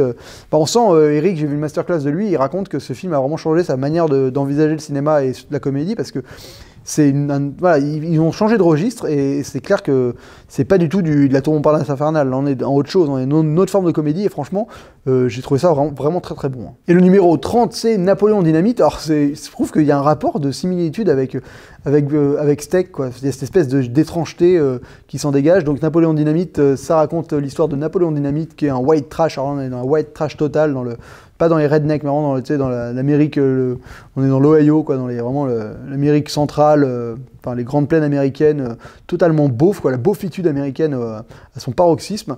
Et donc, c'est l'histoire de Napoléon Dynamite, qui est un loser avec des grosses lunettes, un binoclard, qui va se lier d'amitié avec Pedro, un élève immigré mexicain, qui va se présenter à l'élection du lycée. Bref. Il y a cette espèce d'étrangeté, des personnages un peu neurasthéniques, qui réagissent bizarrement, qui sont totalement à contre-temps, même dans leur gestuelle, ils sont bizarres. Enfin, c'est un film qui fonctionne bien. Il m'a plutôt fait marrer, franchement, je dois avouer. Et voilà, quoi. Donc je vous le recommande si vous ne le connaissez pas. Il y a l'oncle. L'oncle est à mourir de rire, pour le coup, dans Napoléon Dynamite. Je dois vous avouer que ce personnage m'a vraiment fait marrer. Et donc écoutez, regardez-le, parce que c'est un film qui est devenu super culte aux États-Unis. Il y a le Vote for Pedro, qui est un t-shirt qui est devenu un emblème total. Il y a plein de trucs ridicules. Il y a une danse à la fin sur du Jamiroquai. Enfin, au début, ça peut paraître bizarre, et au fur et à mesure, je me suis vraiment pris au jeu, et je me suis de plus en plus marré. Il y a vraiment des phases, mais très très drôles. Très très drôles. Numéro 30, alors ça c'est un film que j'aime beaucoup, donc là on va passer dans un autre côté, dans le côté vraiment se révéler grâce au lycée. On va passer à Bound Slam, donc collège rockstar, je crois, high school rockstar en français, excusez-moi, j'ai vraiment du mal avec ce titre français, qui, j'en ai déjà parlé dans mes séquences mon top 5 de séquences musicales. C'est un film qui a pas du tout fait parler de lui, parce qu'il avait un titre de merde, et il avait deux actrices Disney au casting, donc on a l'impression que c'est un high school musical, quoi. Ils l'ont vendu comme ça, alors que le film est pas du tout, c'est un vrai film sur le rock, sur la musique, sur un gamin qui est passionné de musique et qui arrive à s'épanouir au lycée grâce au fait qu'il crée un groupe. Alors lui, il joue pas de la musique, il devient producteur du groupe, quoi. Et c'est vraiment hyper touchant. La BO est génialissime. T'as un vrai discours sur le rapport adolescent, le fait d'être, voilà, la popularité, comment tu t'épanouis au lycée quand t'es quelqu'un de pas forcément très beau physiquement, d'un peu étrange, et quand la passion te permet de t'épanouir. C'est vraiment très juste, très sincère, et il y a des très belles musiques. Moi, c'est un des films qui m'a fait découvrir les Velvet Underground, et pour ça je remercierai le film à jamais. Et il y a une séquence que je trouve, mais qui est pour moi, voilà, on est dans le côté méta de la chose. Il y a un personnage, un peu on va dire le quarterback du lycée, qui à un moment dit un truc à un mec en disant ouais, tu vas me les suivre, ou tu vas me suivre et tu vas tout me dire rien, ou tu vas aller me taper ce mec, un truc comme ça. Et son sbire lui fait genre non mais tu t'es pris pour le Joker, quoi, t'as cru que j'allais obéir à tes ordres comme un couillon là. Et j'avais tellement envie d'entendre ça dans un teen movie, que le méchant soit pas juste un mec qui donne des ordres à des gens qui les suivent bêtement, en mode Drago Malfoy et ses deux sbires, là, et Crabbe et Goyle, là. Ça m'énervait, ça m'énerve quand c'est, et là, de pouvoir se tourner sans dérision, alors dans un film qui est assez malin, ça m'a fait du bien. Et là, vraiment, la BO est bien, donc je vous recommande fortement. Numéro 29, Orange County. Alors Orange County, écoutez, c'est un film qui est pas très connu en France non plus, que je trouve vraiment sympathique, avec Jack Black et le fils de Tom Hanks, je crois, qui est un espèce de film qui fait partie de ces films où on est sur le dernier jour du lycée, et il y a un personnage qui doit aller récupérer quelque chose, sinon il n'arrive pas à passer à l'université, un truc comme ça, et ça fait partie de ces films qui parlent des derniers moments au lycée, et je m'en souviens plus vraiment bien, je vous avoue, mais je sais que je l'ai vu avec ma coloc, enfin dans ma coloc, on était 12 à la regarder là, ce film, et on a tous passé un super moment. Il y a Jack Black qui est génial, enfin voilà, il se passe plein de trucs. Ça parle oui, il veut être littéraire, il y a un rapport à la littérature que j'arrive plus à cerner, mais en tout cas je sais qu'il est pas très connu, donc je vous le recommande. Orange County, n'hésitez pas, franchement, allez-y, c'est la critique masquée le recommande. Numéro 28, The Perk of Being a Wallflower, en français c'est Le Monde de Charlie, qui est un très beau film aussi sur l'adolescence, avec une très bonne BO, encore une fois, qui raconte donc l'histoire de Charlie. C'est adapté d'un film, d'un livre, si je ne m'abuse, qui débarque dans un nouveau lycée, qui se lie d'amitié avec Sam et son frère, donc Emma Watson et notre ami Adam Driver. Voilà, qui est gay, il y a tout ce rapport avec l'adolescence, le mal-être, encore une fois, il parle de plein de choses. C'est vraiment un film qui est très sympa, voilà, très sympa, très bonne BO. Il y a une séquence que j'adore, que j'ai mis dans mes séquences musicales, je crois, si je ne m'abuse, je suis pas sûr, je sais plus. Bref, qui est sur David Bowie, sur Heroes, qui est génialissime. Des beaux moments, il y a un moment où il prend du LSD, ou je sais plus, ou de la beuh, je sais plus, enfin, qui passe bien. Il y a Emma Watson, quoi, déjà, c'est déjà un plus. Non, plein de bonnes choses. Il y a le Rocky Horror Picture Show, dont ils en parlent pas mal. Un film assez intéressant, que je vous recommande sur voilà, l'épanouissement au lycée, le fait de se révéler dans un lycée. Numéro 27, un très très bon film, Juno, de Jason Reitman, avec Emma Stone. Emma Stone Non, Ashley, rien à voir, pas du tout Emma Stone. Ellen Page, hein, c'est ça, ouais, je crois que c'est Ellen Page, j'ai un trou. Bref, Juno et Michael Cera, très beau film sur une Juno qui tombe enceinte, alors qu'elle est au lycée. Jason Reitman, c'est un cinéaste que j'aime beaucoup, je sais pas s'il a fait un film depuis Young Adult, hein. Mais c'est un cinéaste, voilà, il a sa patte, il arrive encore une fois à te raconter cette simplicité de la jeunesse, des personnages, il a des petits gimmicks comme ça, qui fait pas des gimmicks, mais il arrive à t'installer des petits trucs un peu particuliers dont tu te souviens. Dans Juno, c'est pareil, les costumes des gens qui courent sont devenus cultes, il arrive à te rendre des trucs cultes de manière hyper simple, sans trop forcer, et c'est vraiment bien. Et Ellen Page, elle est géniale. Ellen Page, ça me paraît bizarre, je pense que c'est pas ça son nom. Bon, on va dire Ellen Page, mais vous me corrigerez, je pense que je me gourre. Mais enfin, on voit très bien qui c'est, hein, c'est celle qui joue dans Super aussi. Bref. Et non, la BO est géniale, encore une fois, j'adore cette BO, il y a des groupes que j'adore dedans, il y a Belle et Sébastien, il y a plein de groupes géniaux.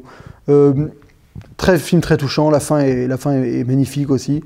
Il y a Jason Bateman aussi qui joue un couple avec la meuf qui jouait dans Electra, là, Jennifer Gardner. J'aime bien ce réal, moi, Jason Bateman. Il a cette espèce de simplicité, c'est pas prise de tête. Juno, c'est un personnage cool qui boit du Sunny Delight. Il a une manière de narrer qui est assez moderne aussi, ça veut rien dire moderne, mais elle l'est. Il n'hésite pas à faire des personnages qui sont gris, qui sont pas toujours blancs et noirs. Non, vraiment plein de bonnes choses. Et écoutez, je vous le recommande. Il y a un très bon générique avec une superbe musique. Numéro 26, j'en ai déjà parlé aussi, c'est Sing Street. Alors j'adore ce film. Putain, je l'ai vu il n'y a pas longtemps. J'adore. C'est vraiment une ode à la créativité, une ode à initier des choses. Alors, ça raconte l'histoire d'un jeune gars qui décide de monter un groupe de rock pour draguer une fille. Et c'est génial parce que le mec sait rien faire et c'est vraiment le fait d'entreprendre, de ne pas avoir peur d'écrire des chansons, de ne pas avoir peur de les jouer, de ne pas avoir peur, quoi, une ode à l'audace, quoi, à l'initiative. Et ça, moi, c'est tout ce que j'aime dans la moralité des choses, de réussir à créer ta vie par l'action, quoi, parce que tu inities des choses, tu vis des aventures, tu te fais des amis, parce que tu es actif et parce que tu crois en toi, tu crois en tes rêves, et ce personnage, il le fait, c'est génial, c'est que du bonheur, c'est que du feel-good movie, c'est 100%, là. C'est un réalisateur qui fait des films musicaux, qui a fait Once, qui a fait New York Melody, j'ai oublié son nom, James Carney, j'ai oublié son nom, James Carney, je crois, peut-être, je me gourre. qui est irlandais, qui est juste, mais voilà, c'est colossal ce qu'il fait. Moi, j'adore ça. Et musicalement, il y a des musiques géniales. Il y a Up, qui est une musique que j'adore. Il y a que la BO est parfaite. Donc, courez-y. Le personnage du frère est génialissime. Il y a tout un discours sur le rock'n'roll qui est magistral. Voilà. Donc, Sing Street, mais je vous recommande à 1000%. C'est de l'or en barre, en plus d'avoir quand même la tagline la plus classe de l'histoire des taglines, qui était Boys Meet Girls. Boys meet girl, girls not impressed, boys start band. Quand tu traduis, c'est génial. C'est un mec rencontre une meuf, la meuf est pas impressionnée, le mec décide de créer un groupe, quoi. La classe, quoi. Numéro 24, 10 bonnes raisons de te larguer. Alors, 10 bonnes raisons de te larguer, qui s'appelle 10 Things I Hate About You, qui est un teen movie bien dans les standards du genre, qui a marqué un peu son époque avec notre ami décédé qui joue le Joker, Heath Ledger, Joseph Gordon-Levitt aussi. Écoutez, ça, là on rentre dans une autre phase des teen movies, qui est le stratagème amoureux, qui est les films où on est sur du quiproquo, c'est un peu des comédies romantiques où il y a toujours des espèces de quiproquos autour des relations amoureuses. Je trouve que c'est un film qui fonctionne bien, il y a plein de trucs drôles, encore une fois, c'est un film qui est sincère, qui sait les effets qu'il veut mettre en place et qui arrive à bien les exploiter. Je me rappelle par exemple d'une séquence où il y a un mec qui a une bite dessinée sur la joue, il finit la séquence en disant « j'ai une bite dessinée sur la joue », c'est ça, hein, tu vois. Voilà, il arrive à désamorcer les trucs qui pourraient être clichés. Il y a une séquence musicale qui est géniale où le mec chante Take My Eyes Off You, I Can't Take My Eyes Off You pour draguer la fille. Il y a plein de choses qui fonctionnent grave, il y a des scènes de fête qui sont vraiment géniales, pardon. Et voilà, donc je vous recommande, pareil, pas extrêmement connu en France non plus. De toute façon, là, il y a beaucoup de films américains, hein, et tous ces films-là, je vais en parler après, mais il y a un film qui les parodie très très bien. Donc, en tout cas, celui-là, il est vraiment cool, il se passe plein de choses vraiment intéressantes, et Heath Ledger, il est juste mais magistral en bad guy, un peu rebelle, qui dragouille une meuf pour de l'argent. C'est que du bon. Numéro 23, elle est trop bien. Alors là, on est dans la quintessence il y a un moment où il y a eu deux styles de teen movie. Il y a eu American Pie qui a renouvelé le genre, et là on était dans les teen movies des années 90, qui étaient des trucs vraiment mielleux, premier degré, pas du tout assez puritain au final. Donc Dancing, elle est trop bien. C'est l'histoire d'un mec qui fait un pari qui peut rendre populaire n'importe quelle meuf du lycée, même les plus ridicules, les plus moches. Enfin, c'est vraiment c'est débile parce que c'est super premier degré. Et donc il pointe une meuf qui est donc Jenny, qui a une salopette, qui peint des tableaux et qui est genre « Non, Jenny, mais jamais j'y arriverai. Ah, c'est pas possible, quoi. Elle est trop laide. » Alors que la meuf est juste... Bah non, évidemment, c'est une bombe atomique de base. Ce sera hyper bien parodié après dans Not Another Teen Movie, encore, dans Sex Academy. Là. Voilà, donc j'aime bien ce film parce que quand tu le regardes maintenant, il y a c'est tellement premier degré que c'en est mais ridicule, quoi. Mais bon, à la fois, il y a... Voilà, on va dire que c'est la base du genre, quiproquo pour l'histoire d'amour, le mec fait ça avec un pari, mais en fait il tombe vraiment amoureux, t'as une séquence avec une BO des Fool's Garden, je crois, avec Kiss Me, où elle descend les escaliers, elle apparaît en robe rouge, voilà, c'est trop beau, elle est trop belle, enfin, c'est que des trucs comme ça qui... Je trouve ça marrant, voilà, c'est devenu culte, et à la fois, je trouve ça, quand tu le regardes maintenant, je trouve que ça a vraiment pris un coup de vieux, parce que c'est assez pathétique, quoi. Numéro 22, Girl Next Door, j'adore ce film, c'est un de mes teen movies préférés, donc qui raconte l'histoire de je sais plus comment, qui se tombe amoureux de sa voisine, qui est en fait une actrice porno, et donc il va y avoir ce fait qu'une fois qu'il apprend qu'elle est une actrice porno, il a du mal bah voilà, et ça le fait partir en couille, bah, il la considère mal, il perd de son innocence vis-à-vis d'elle. Écoute, c'est un film que je trouve vraiment très touchant, qui fonctionne très bien, avec plein de belles idées de mise en scène, des personnages qui vraiment sont assez attachants, vraiment. Emile Hirsch, qui joue le personnage principal, est génial. Les deux potes, comment il s'appelle j'ai oublié le mec qui joue dans There Will Be Blood, là, Jay Leno, je crois, un truc comme ça, qui joue dans Swiss Army Knife, qui joue le pote. Enfin, tu sens que ça a révélé. T'as Elisha Cuthbert qui est juste magnifiquissime. Enfin, voilà, c'est un film qui m'a vraiment émoustillé en plus à l'époque où je l'ai découvert. Très beau film, très belle BO aussi, plein de belles musiques. Il y a des choses, il arrive à te montrer une certaine forme d'innocence, un retour d'innocence, et à la fois il arrive à traiter assez bien le monde du porno en étant hyper puritain, mais en montrant quand même des choses qu'il faut. Enfin voilà. Non, c'est vraiment très beau film. Moi, j'adore ce film, et je trouve qu'il est très bien réalisé. Le début est génial avec cette musique de Queen et de David Bowie, Under Pressure. C'est un très très beau début. Je suis déçu, le réal n'a pas fait carrière après, alors que pour moi, il méritait largement d'en faire d'autres. Numéro 20, Projet X. Alors là, on est une teuf étudiante de ouf. Écoutez, j'ai kiffé le film, moi ça m'a fait marrer. Alors le dernier tiers est minablissime, la fin est nulle à chier. Faut avouer que la fin est nulle, que le mec il débarque avec des lance-flammes et tout, mais c'est un fan footage là, où c'est un mec qui organise une teuf de fou, et c'est cool quoi, voilà, c'est cool, c'est la teuf, c'est n'importe quoi, ça part en couille totale. À un moment il y a un nain de jardin qui se fait exploser, il y a de l'ecstasy dedans, et là franchement ça part vraiment en cahuète. C'est bon, j'en garde pas un souvenir impérissable, mais en tout cas je me rappelle avoir passé un bon moment, sauf le dernier tiers, je comprends pas pourquoi ils sont partis là-dedans quoi. Bon en tout cas voilà. Beaucoup de gens disent que Babysitting a pompé à mort sur Projet X, c'est pas faux, c'est pas faux, mais en tout cas, ça fonctionnait bien, le fan footage était plutôt bien justifié, pour une fois, donc écoutez, c'était cool, voilà, c'était pas hilarant, mais c'était fun, on était vraiment dans le teen movie, qui est dans la continuité de ce qu'a un peu fait American Pie, avec des séquences pour émoustiller les ados, de la teuf, de l'alcool et du fun, quoi. Et numéro 20, voilà, on parle peut-être des plus cultes de tous, American Pie, alors je vais rapidement en parler de tous. Le 1, c'est juste énormissime. Franchement, le 1, c'est un excellent film. Vraiment, mais drôle, sincère, touchant, pertinent. Il raconte ces 4 potes, t'as envie d'être avec eux. Les filles dont ils tombent amoureux, tous mutuellement, ont tous quelque chose à apporter. Il y a des blagues qui sont mais cultissimes. Voilà, le coup de la flûte dans la chatte, mais ça a marqué tout le monde. La tarte aux pommes, j'en parle même pas.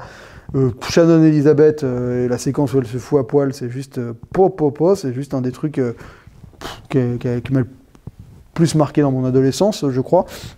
Enfin, c'est juste une bombe atomique, la demoiselle. Le 1 fonctionne très bien, les musiques pop-rock de l'époque, du Blink 182, là, du Offspring, enfin, on est dans le pop-rock années 90, la quintessence de ça, et voilà, c'est cool, et c'est un film qui a relancé les teen movies, parce qu'il a osé retourner dans du teen movie pour émoustiller, et qui parle de l'adolescence, du cul, de manière frontale, de manière... Comme on en parlerait nous, et ça fonctionnait à mort, et le casting fonctionne grave, et voilà, et il y a Steve Stifler, quoi, qui est énorme, il y a une scène de chiasse qui est juste colossale, qui d'ailleurs, quoi, j'en reparlerai après, mais avec Trace de merde, là, qui est super sobre en fait. Tu te rends compte qu'à l'époque, c'était le début du moment où on refaisait des gags un peu comme ça, et qu'ils n'avaient pas besoin de grand chose pour faire rire. Alors tu reprends la même scène maintenant, elle serait mais gargantuesque. En fait non, là c'est juste un mec qui est sur les chiottes et qui pète un peu, et ça te fait mourir de rire. Donc comme quoi la sobriété, vraiment ça a du bon. Après on passe à American Pie 2, donc je les mets tous dans le même numéro, l'American Pie 2, tous les American Pie. American Pie 2, j'aime beaucoup celui-là aussi. Je trouve qu'il fonctionne très bien, il est hyper cool, c'est l'été, la teuf, ils reprennent une formule qui fonctionne, les potes... Il y a toujours ces petites séquences de cul pour t'émoustiller, avec là ces 2 lesbiennes qui essayent de faire d'émoustiller les garçons, et tout ça fonctionne, ça monte. C'est touchant, il y a Jim avec Michel, il se passe plein de trucs, c'est vraiment le film d'été à la cool, avec de très bonnes zik, encore une fois, il y a du Sum 41, du Blink 182. Il y a la séquence de la glu, là où il se colle la main à sa bite, enfin... Ça fonctionne, voilà, ça fonctionne. Je trouve que le 2 fonctionne. Le 3, c'est Marion Lay. Alors là, on n'est plus dans les teen movies, donc je vais arrêter d'en parler, parce que le 3 et le 4, ils sont déjà trop vieux. C'est plus très... Là, ça commence à tirer sur la corde, ça marche plus. Par contre, teen movie Bandcamp, celui avec le cousin de Stifler qui est au camp musical, là, on rentre dans un poil trop on veut un peu trop émoustiller, on oublie de raconter des personnages. Il n'y a plus de personnages. Ça devient un peu bancal. Encore celui-là, il se tient encore, ça fonctionne à peu près, mais on est dans un autre registre. Ce que j'aimais bien dans American Pie, dans le 1 et le 2 surtout, c'est qu'on était... il n'y avait pas d'antagonisme réel, on était avec 4 personnages différents qui arrivaient à tout le monde, enfin c'était cohérent, crédible. Il n'y a pas de méchant, tous les personnages étaient là, il y a les gentils, il n'y a pas un méchant, tu vois, il n'y a pas genre... Stifler, c'est à la fois un bâtard, à la fois... Tu l'aimes bien Stifler, tu vois, enfin, il y a ça quoi, c'est pas le méchant Stifler. Et là, dans les autres, il commence à avoir le côté juste un personnage qui débarque et qui est totalement on va dire en opposition avec son monde. Bandcamp, c'est ça, il arrive dans un camp musical et il prend tout le monde pour des tocards. Au début on l'aime pas, au final on l'aime, au final il a fait un truc qui fait qu'on l'aime pas, au final on l'aime. Enfin, tu vois, c'est un schéma que tu commences à avoir beaucoup vu et qui a plus vraiment d'intérêt quoi. Après il y a American Pie 5 qui est genre Naked Mile. Alors, je me souviens plus du tout de celui-là, je sais qu'ils vont faire une course à poil, la course à poil je crois que ça s'appelle. Avec les cousins de Stifler ou je sais plus quoi, aucun intérêt. Et par contre, l'autre est rigolo, Beta House, là, Collège en folie, je crois. Celui-là, il est rigolo, ils font une espèce de Jeux Olympiques. Bon, c'est des films hyper bancals, hein, qui, au niveau du montage, ça devient un peu n'importe quoi, au niveau de la trame, mais de temps en temps, il y a des gags rigolos qui fonctionnent. Et là, on est dans la fête étudiante, on est à l'université. Voilà, c'est bon, ça valait le coup de montrer ça, c'est divertissant. Et par contre, le dernier est horrible, là, les Sex Commandements, là.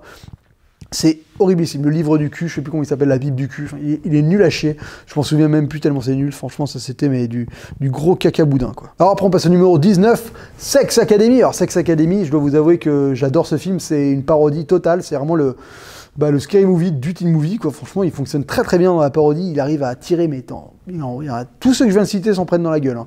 C'est-à-dire que American Pie, il y a les mecs qui veulent se dépuceler. 10 bonnes raisons de te larguer, il se fait striker avec la séquence où il chante. Elle est trop bien, c'est le cœur du film avec ce mec qui fait un pari et d'ailleurs il se fout totalement de la gueule du côté de la meuf. Ah mais t'es là, elle est trop moche, alors qu'en fait c'est une bombe sexuelle directe. Il y a des trucs mais ridicules, il se fout de la gueule du ralenti, quand une meuf elle est trop belle, elle est là, elle rentre, tout le monde est au ralenti, c'est génial. Je trouve que ça fonctionne à mort. Il y a l'étudiante étrangère qui est toujours à poil, je sais plus de quel film ça se fout de la gueule, mais je trouve ça c'est vraiment la vision mais totalement primaire des étrangers pour les Américains. Il y a plein de trucs, c'est débile au possible. J'aime beaucoup ce film. Il y a le cochon, le gros footballeur, il y a ce personnage du gogol qui se fait couper en deux par des footballeurs américains. Enfin, ça va super loin. Non, franchement, je trouve que c'est un film bien con. Il y a Sexe Cruelle Intention qui se fait parodier aussi de manière dégueulasse avec ce bisou entre une vieille et la sœur. Là. Enfin, je trouve ce film con, mais con de la même manière. C'était un film que j'attendais énormément quand j'étais ado. Quand j'ai entendu parler du projet, vu que j'étais fan de teen movie, je me dis ah putain ça va être énorme. Et je vous avoue que j'ai pas été déçu. Numéro 18. Le premier film français de la liste, Sexy Boys. Alors c'est pas terrible Sexy Boys, mais je le devais de le mettre parce que si vous sentez le film qui a voulu faire du American Pie à la française et qui s'est un peu planté, ouais, pas terrible. J'aime bien parce que j'ai toujours eu un peu de... Le réel me fascine parce que c'est un jeune mec qui a eu l'occasion de faire son teen movie, qui a repris beaucoup trop les ficelles d'American Pie. Il y a quand même une séquence où le mec baise un plat de pâtes, quoi. Enfin, c'est la même chose que la blague de la tarte aux pommes, quoi. Enfin, c'est la même vanne. Enfin, tu vois, t'es à ce point-là, être en désaveu des chefs de manque d'inspiration et de faire la même blague, quoi. Je trouve ça super bizarre. Les comédiens sont mauvais. T'as Jonathan Elkaïm qui est affreux dedans. T'as Mathias Van Cache aussi qui est pas mal pour le coup à la limite. Écoutez, t'as un mec qui se fout une bière dans le cul. T'as des gags. Le gag le plus cher du film, c'est celui où il danse avec la musique de la boom dans les oreilles. Mais t'as des trucs comme ça, mais ça a un certain charme. Ça a un certain charme. Je l'aime bien. Il est mauvais, et il a pas du tout marché.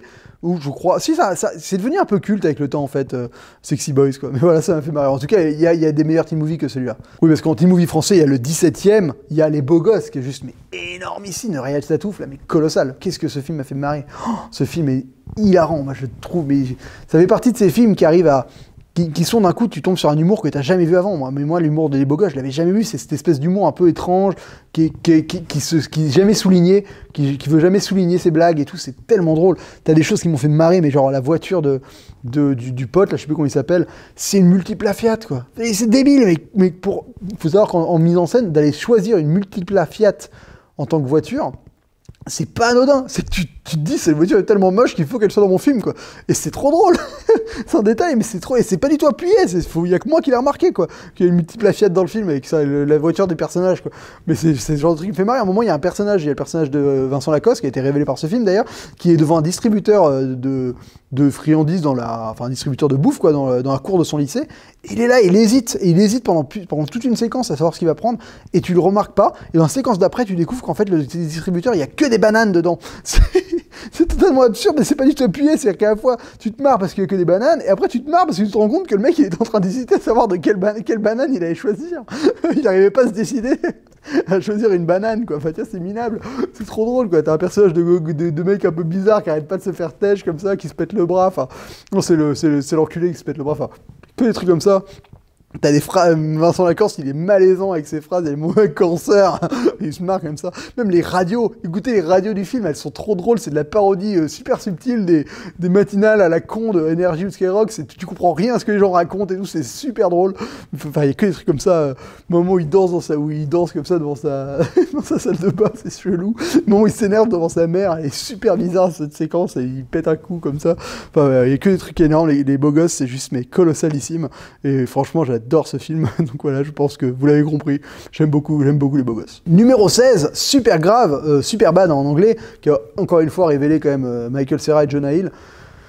Très très bon, rigolo quoi, vraiment cette espèce de périple pour atteindre une soirée. Alors, hein, on est encore dans cette thématique, on est à la frontière du on veut du cul, thématique du on veut baiser, et la thématique de la fin du lycée, parce que c'est ça, on va changer d'époque, on arrive à la fin du lycée, et bah écoutez, il y a des gags pas mal, le mec qui danse avec la meuf qui a ses règles, qui se retrouve à avoir du sang sur la cuisse, il y a Seth Rogen qui est énorme en flic qui a pas envie de vieillir et qui a envie de retrouver une seconde jeunesse grâce à McLovin. T'as McLovin, quoi, personnage génial. Enfin, il y a plein de trucs, quoi. Les moments où il, les moments où il fantasme sur comment acheter les bouteilles d'alcool. 80$, paf, il file un billet de 80$ qui n'existe pas. Enfin, que des trucs comme ça ridicules.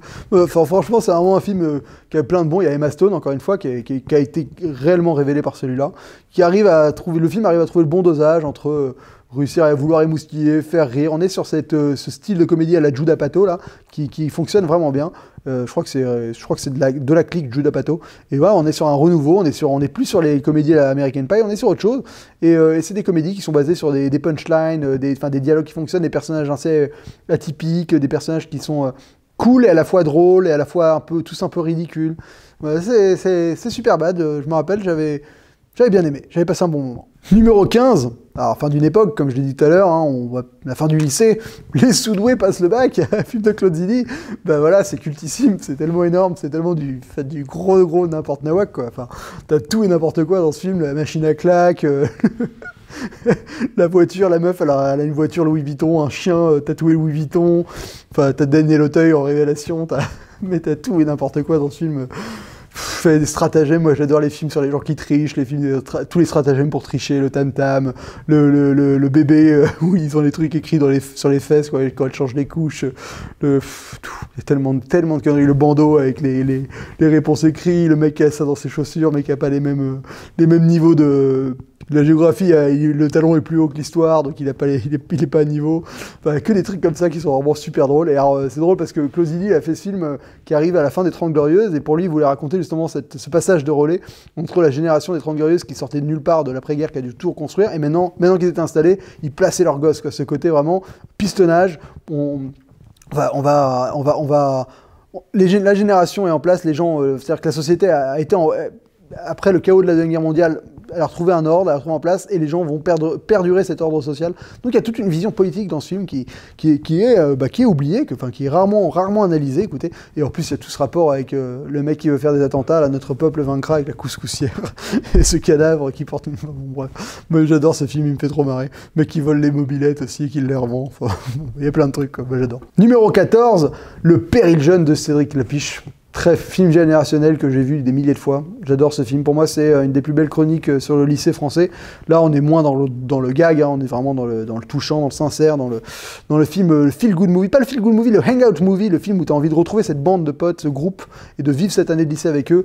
Il y a tout. Hein, tu es aussi entre du rire, des larmes, du tragique, du comique, des situations grotesques, des personnages attachants parce qu'ils ont tous des faiblesses, ils ont tous ils sont humains. Il a réussi à te faire un film capsule, un film pilule, un film temporel de qu'est-ce que c'est d'être au lycée dans les années 80-90 en France, entre ses manifs, ses âgés, il y a de tout, et j'adore ce film, et bon, il arrivera à me procurer la même chose avec l'Auberge espagnole, hein, moi que Lapiche, mais bon, c'est pas un teen movie. Là, c'en est un, il y a Romain Duris, il y a Vincent Elbaz, il y a du monde, il y a Hélène de Fougerolles, enfin, super casting aussi, et super incarné, tout le monde, vraiment, que du bon. Numéro 13, Rebel Without a Cause, La Fureur de Vivre avec James Dean. Donc film sur le mal-être lycéen. Il arrive pas, les gens sont trop gentils autour de moi, les gens me veulent du mal alors que je ne fais rien. James Dean, la classe incarnée, qui fout un mec en bagnole lors d'un duel. Écoutez, c'est un film qui est, encore une fois, qui a marqué, je pense, son époque, qui est hyper je trouve en avance sur son temps en termes de thématiques abordées, de traitement, et ce personnage de James Dean, quoi. Il n'a pas fait beaucoup de films, c'est pour ça qu'il est devenu aussi culte, mais faut avouer que quand tu vois, tu peux pas te décrocher les yeux de ce mec, quoi. Il a un charisme de ouf. Et voilà, il a trop la classe, le look, les bagnoles, le père, c'est vraiment une fiotte, pardon, pas une fiotte, je voulais pas dire ça, je voulais dire que le fait, c'est un peu une lopette, c'est bon, lopette, c'est politiquement correct, parce que c'était, désolé, hein, j'ai fourché, mais voilà... Et ce côté, ça le use que son père soit une lopette. Voilà, écoutez, La Fureur de Vivre, c'est du bon, c'est du James Dean. Ça a marqué, ça se revoit encore super crème maintenant. Et en plus, c'est tragique, donc ça marque. Numéro 12, on est encore sur la fin du lycée, la fin d'une époque. American Graffiti, Where Were You in 1962? Qu'est-ce que vous faisiez en 1962? Bah oui, eux, ils passaient leur dernière soirée de lycéens à bouffer au driving, c'est le film de George Lucas, à conduire dans les rues. C'est bon, ça te raconte vraiment la jeunesse américaine des petites villes américaines, voilà, où les mecs vivent dans leur bagnole, font plein de trucs comme ça, font des courses de voitures, vont au diner, vont dans des bals nuisettes. Ça raconte les années 60, le début des années 60, la fin de cette époque des 50s, quoi. On va rentrer doucement dans les 60s, qui sont beaucoup plus dévergondés. Là, on est encore dans une forme de puritanisme. Il y a les Ron Howard qui joue dedans, qui joue un personnage. Écoutez, c'est très... Encore une fois, on est sur du film chronique qui fonctionne grave, qui t'embarque dans cette époque, qui te plonge au cœur de ce monde-là. Et c'est très bon, c'est très agréable. Numéro 11, Dazed and Confused, Génération Rebelle de Richard Linklater, mon dieu absolu. Voilà, dernier jour de lycée, donc on est sur la même thématique que le film d'avant. J'adore ce film, je trouve que c'est un très très beau film Déjà, il te révèle une génération d'acteurs, des Matthew McConaughey, des Ben Affleck, comment elle s'appelle, Mila Jovovich, le cast est formidable, et c'est un film chronique, quoi, sur les derniers jours du lycée, les dialogues sont pertinents, tu vis avec eux ce dernier jour de lycée, et quand un film, pour moi, c'est les films les plus durs à faire, ceux-là. Des films qui n'ont pas d'histoire, qui n'ont pas de trame, qui sont juste là, où tu vas vivre avec ce groupe, mais tu as envie, c'est pareil que le Péril Jeune, et quand ça fonctionne, c'est énormissime, quoi. C'est les meilleurs films, parce que tu passes un bon moment, ça t'évade totalement, t'es ailleurs, quoi, t'es dans l'Amérique, dans le lycée des années 80, là, des années 70, je crois même, et à fumer des pétards et à boire des bières dans un terrain vague pour la fête de fin d'année, quoi. Enfin, c'est juste énorme. Donc ça raconte la fin d'une époque, la transition vers autre chose, la transition vers l'âge adulte. Et c'est du Linklater, c'est d'une subtilité sans nom, d'une sincérité hors norme, et c'est juste un film magnifique, quoi. Donc je vous le recommande. Numéro 10, Nos 18 ans, qui est le remake d'un film italien qui s'appelle La Primité de je ne sais pas le dire. Bref, alors c'est assez drôle parce que c'est un film très sympa, c'est drôle parce que le film fonctionne en Italie parce qu'ils n'ont pas le même système que nous avec le bac. Le film raconte l'histoire d'un élève qui doit passer ses rattrapages de bac, qui tombe amoureux d'une meuf et qui étudie avec elle, et en fait il y a toute une période de sa vie décisive entre le moment où il passe le bac et le moment où il passe ses rattrapages. Enfin, le truc c'est qu'en France ça fonctionne pas parce que entre le moment où tu as tes résultats du bac et le moment où tu passes tes rattrapages, tu as 2 jours ou 3 jours, et là, ces gens, ils ont 15 jours, parce que dans le système italien, ça se passe pas de la même manière. Donc ils ont fait un remake, ils ont foutu le problème sous le tapis, genre non, mais c'est pas cohérent, mais on s'en fout. Et c'est pas très dérangeant, je t'avoue que ça passe crème. C'est bon... Bon, voilà, c'est pas un film que je trouve extraordinaire, il y a des bonnes choses, ça a révélé quelques personnes, ça a révélé Dupont, Arthur Dupont, si je me gourre pas, ça a révélé... comment elle s'appelle, la demoiselle Julie Pia, je sais plus comment elle s'appelle, la demoiselle rousse, la fille de Charlotte de Turckheim aussi. Voilà, il y a des belles séquences, bon, ça reste un remake. Je trouve ça dommage, voilà, que les teen movies français n'aient pas plus d'identité propre et qu'on soit obligé d'aller piocher chez des films italiens. Mais bon, je le mets dans la liste parce que je trouve qu'il est plutôt agréable. Ah, mais bon, il est 10e là, mais vous en faites pas une formalité, ça veut pas dire que c'est le 10e meilleur teen movie de tous les temps pour moi. Comme je vous dis, c'est un voyage parce que il fait partie des films qui parlent de la dernière journée de lycée, donc c'est pour ça que je l'ai mis à cette place-là. Il suit la thématique de Génération Rebelle et du film de George Lucas, mais faut avouer qu'il est moins bien que les deux autres que je viens de citer. Il a pas du tout c'est plus une comédie romantique qu'un vrai teen movie en mode chronique. Et bon, moi ça me plaît moins, je dois l'avouer. Et là on va parler de l'université, parce que oui, l'université fait partie des teen movies. Les premières années, tu as 19 ans, tu peux être à l'université. Et on va parler du numéro 9, Cruelle Intention, Sexe Intention, je sais plus le vrai titre français, qui est un film assez bizarre parce que c'est quand même une adaptation des Liaisons Dangereuses, le roman épistolaire. Et c'est une adaptation plutôt fidèle, mais en prenant des personnages qui sont... je sais pas trop s'ils sont lycées ou à l'université. Voilà, en tout cas, c'est avec Sarah Michelle Gellar. Ça raconte l'histoire d'un tombeur de meuf qui est chargé de draguer des gens avec sa belle-sœur pour faire des paris, parce qu'elle lui parie de baiser avec lui s'il arrive à faire draguer une meuf. En fait, elle, c'est une manipulatrice, et ça finit, c'est un peu une tragédie. Écoute, c'est intéressant d'avoir osé adapter un roman... épistolaire hyper culte, sulfureux, libertin du XVIIIe siècle, dans un espèce de teen movie avec des ados américains, riches, qui plus est. Il y a Reese Witherspoon, il y a quand même Sarah Michelle Gellar, des têtes qu'on n'a pas l'habitude de voir. Enfin, Sarah Michelle Gellar, en tout cas, elle était au summum de son hype avec Buffy. La BO est vraiment bien, il y a des choses très bien. Après, c'est pas extraordinaire non plus. Bon, là, il y a un événement, il y a Selma Blair aussi. Il y a un événement qui m'a un peu déçu dans le film. Ça se veut sulfureux, mais ça l'est pas vraiment. Ça l'est pas vraiment non plus. C'est très suggéré, en tout cas, le côté sulfureux de la chose. Il n'y a rien de graphique. Il y a un événement qui me déçoit, c'est toute la fin avec un mec qui vient plus ou moins tabasser un mec qui est disproportionné, et c'est des gens qui se croisent dans la rue de manière un peu coïncidentielle. Coïncidence, ça fonctionne pas terrible.